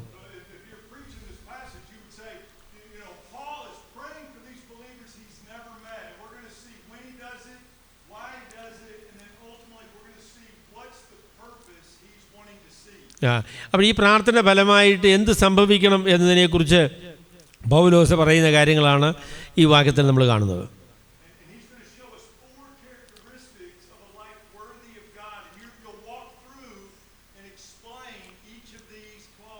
ഈ 4 കാര്യങ്ങൾ കർത്താവിന് യോഗ്യമായിരിക്കുന്ന നടപ്പ് എങ്ങനെയാണ് സാധിക്കുന്നത് എന്നതിനെ വിശദീകരിക്കുന്ന 4 പ്രസ്താവനകളാണ്. അതിൻ്റെ അർത്ഥം നമ്മൾ വിശദീകരിച്ച് കൊടുക്കേണ്ടതായിട്ടുണ്ട്.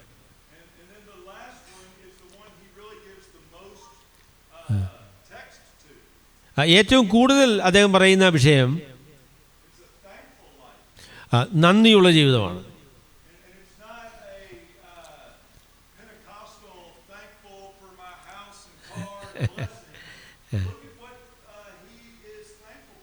അപ്പം നന്ദി പറയുന്നു എന്ന് പറഞ്ഞപ്പോൾ പെന്തക്കോസ്തുകാരെ പറയുന്ന പോലെ കാറ് കിട്ടുന്നതുകൊണ്ടും വീട് കിട്ടുന്നതുകൊണ്ടും സമ്പത്ത് കിട്ടുന്നതുകൊണ്ടും നന്ദി പറയുന്നു എന്നല്ല പൗലോസ് ഇവിടെ പറയുന്നത്. അദ്ദേഹം നന്ദി പറയുന്നതിൻ്റെ കാരണങ്ങളൊന്ന് ശ്രദ്ധിച്ചേ. നമുക്ക് ദൈവം തരുന്നതായിരിക്കുന്ന അവകാശം,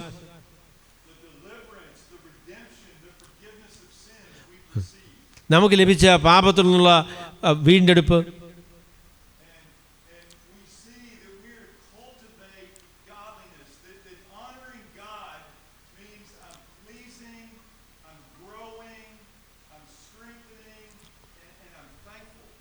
അവിടെ കർത്താവിന് യോഗ്യമായിരിക്കുന്ന നടപ്പ് എന്ന് പറയുന്നത് കർത്താവിന് പ്രസാദകരമായിരിക്കുന്ന നടപ്പാണ്, അത് ഫലപ്രാപ്തിയുള്ളതായിരിക്കുന്ന നടപ്പാണ്, അത് ശക്തിപ്പെടുന്ന ഒരു നടപ്പാണ്, അത് നന്ദി നിർഭരമായിരിക്കുന്ന ഒരു നടപ്പാണ്.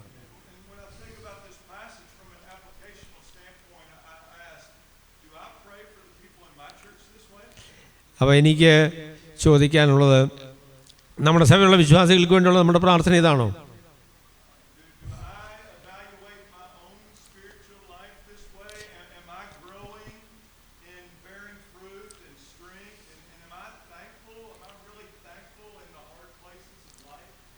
അപ്പോൾ എനിക്ക് എന്നോടും കേൾവിക്കാരോടും ചോദിക്കാനുള്ള കാര്യം, ദൈവഹിതപ്രകാരമുള്ള ഒരു ജീവിതം അത് കേൾവിക്കാരിലും എന്നിലും ഈ നിലയിൽ കർത്താവിനോട് നന്ദി പറയുന്ന, ശക്തിപ്പെടുന്ന, ഫലപ്രാപ്തിയുള്ള, ഒന്നാമത്തേത് വരുന്നു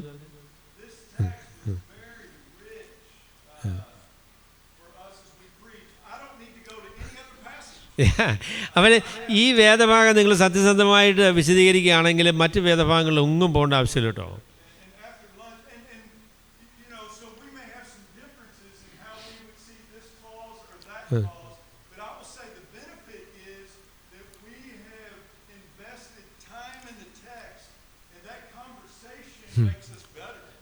അപ്പോൾ അതിൻ്റെ ഊന്നലുകളിൽ നിങ്ങൾക്ക് അല്പം വ്യത്യാസമൊക്കെ വരുത്തിയാൽ ഞാൻ നിങ്ങളോട് പരാതിപ്പെടുകയൊന്നുമില്ല.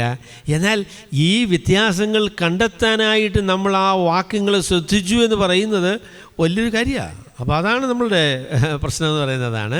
ഈ വാക്യങ്ങളെ നമ്മൾ ശ്രദ്ധിക്കുകയും ഇങ്ങനെ 2 സാധ്യതകളുണ്ട് എന്നുള്ളത് കണ്ടുപിടിക്കുകയും ഈ സാധ്യതയാണ് മെച്ചം എന്ന് തീരുമാനിക്കുകയും ചെയ്യുക എന്ന് പറഞ്ഞത് അതൊരു ഭയങ്കര പഠനമാണ്.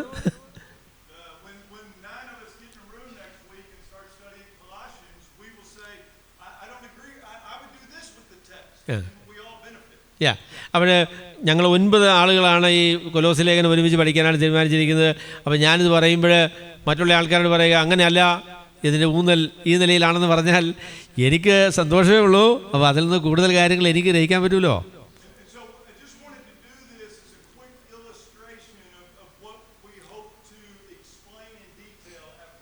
അപ്പം നമ്മൾ ഉച്ചഭക്ഷണം കഴിഞ്ഞതിന് ശേഷം വിശദമായി പറയാൻ പോകുന്ന കാര്യത്തിൻ്റെ ഒരു അവലോകനമാണ് ഈ വാക്യത്തിലൂടെ ഞാൻ നിങ്ങൾക്ക് തന്നത്.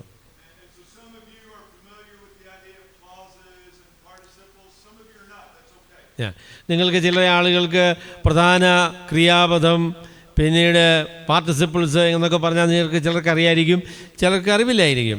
പ്രശ്നമില്ല, നമുക്ക് ഒരുമിച്ച് ആ കാര്യങ്ങളെക്കുറിച്ച് പരിശോധിക്കാനായിട്ട് നമുക്ക് സാധിക്കും.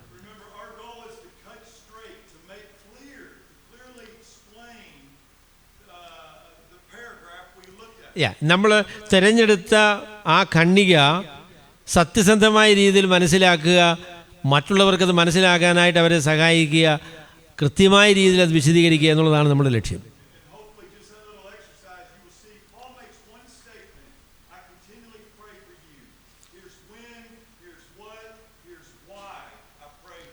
അപ്പോൾ ആ വാക്യങ്ങളിൽ നിന്ന് ശ്രദ്ധിച്ചാൽ ഞങ്ങൾക്കറിയാം, അപ്പോസ്തലനായ പൗലോസ് ഒരു പ്രസ്താവനയാണ് അതിൽ പറയുന്നത്, പ്രധാന പ്രസ്താവന, ഞാൻ നിങ്ങൾക്ക് വേണ്ടി പ്രാർത്ഥിക്കുന്നു. എന്നിട്ട് എന്തുകൊണ്ടാണ് പ്രാർത്ഥിക്കുന്നത്, എപ്പോഴാണ് പ്രാർത്ഥിക്കുന്നത്, ആ പ്രാർത്ഥന ഫലം എന്താണ്, ഏത കാര്യത്തെക്കുറിച്ച് അദ്ദേഹം ആ വാക്യങ്ങൾ പറയുന്നുണ്ട്.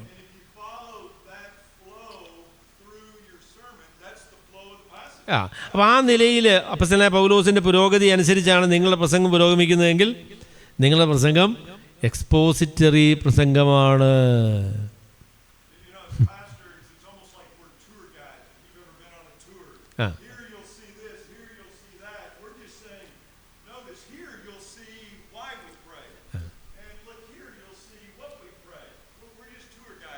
അപ്പം ഒരു നല്ല പ്രസംഗം എന്ന് പറയുന്നത് ഒരു ടൂർ ഗൈഡിനെ പോലെയാണ്.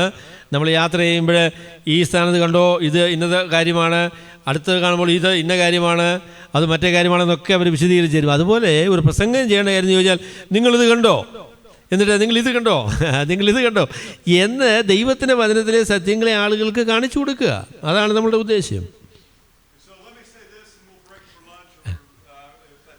Yes sir, we have 1 more minute.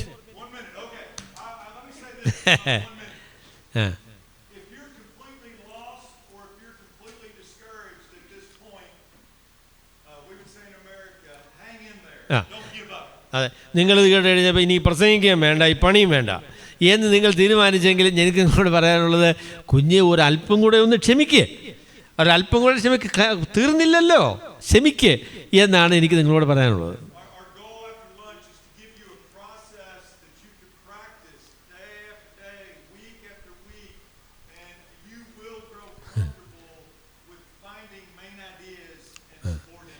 അപ്പോൾ അതുകൊണ്ട് ഞങ്ങൾ അതിനുശേഷം പ്രസംഗത്തിനുള്ള 7 പടികളെക്കുറിച്ച് നിങ്ങളോട് പറയും. നിങ്ങൾ ശ്രദ്ധിക്കുകയും മനസ്സ് വയ്ക്കുകയും ചെയ്താൽ നിങ്ങൾക്ക് നല്ല പ്രസംഗമാകാൻ പറ്റും എന്നുള്ളതിന് ഞാൻ കൈയടിക്കാം.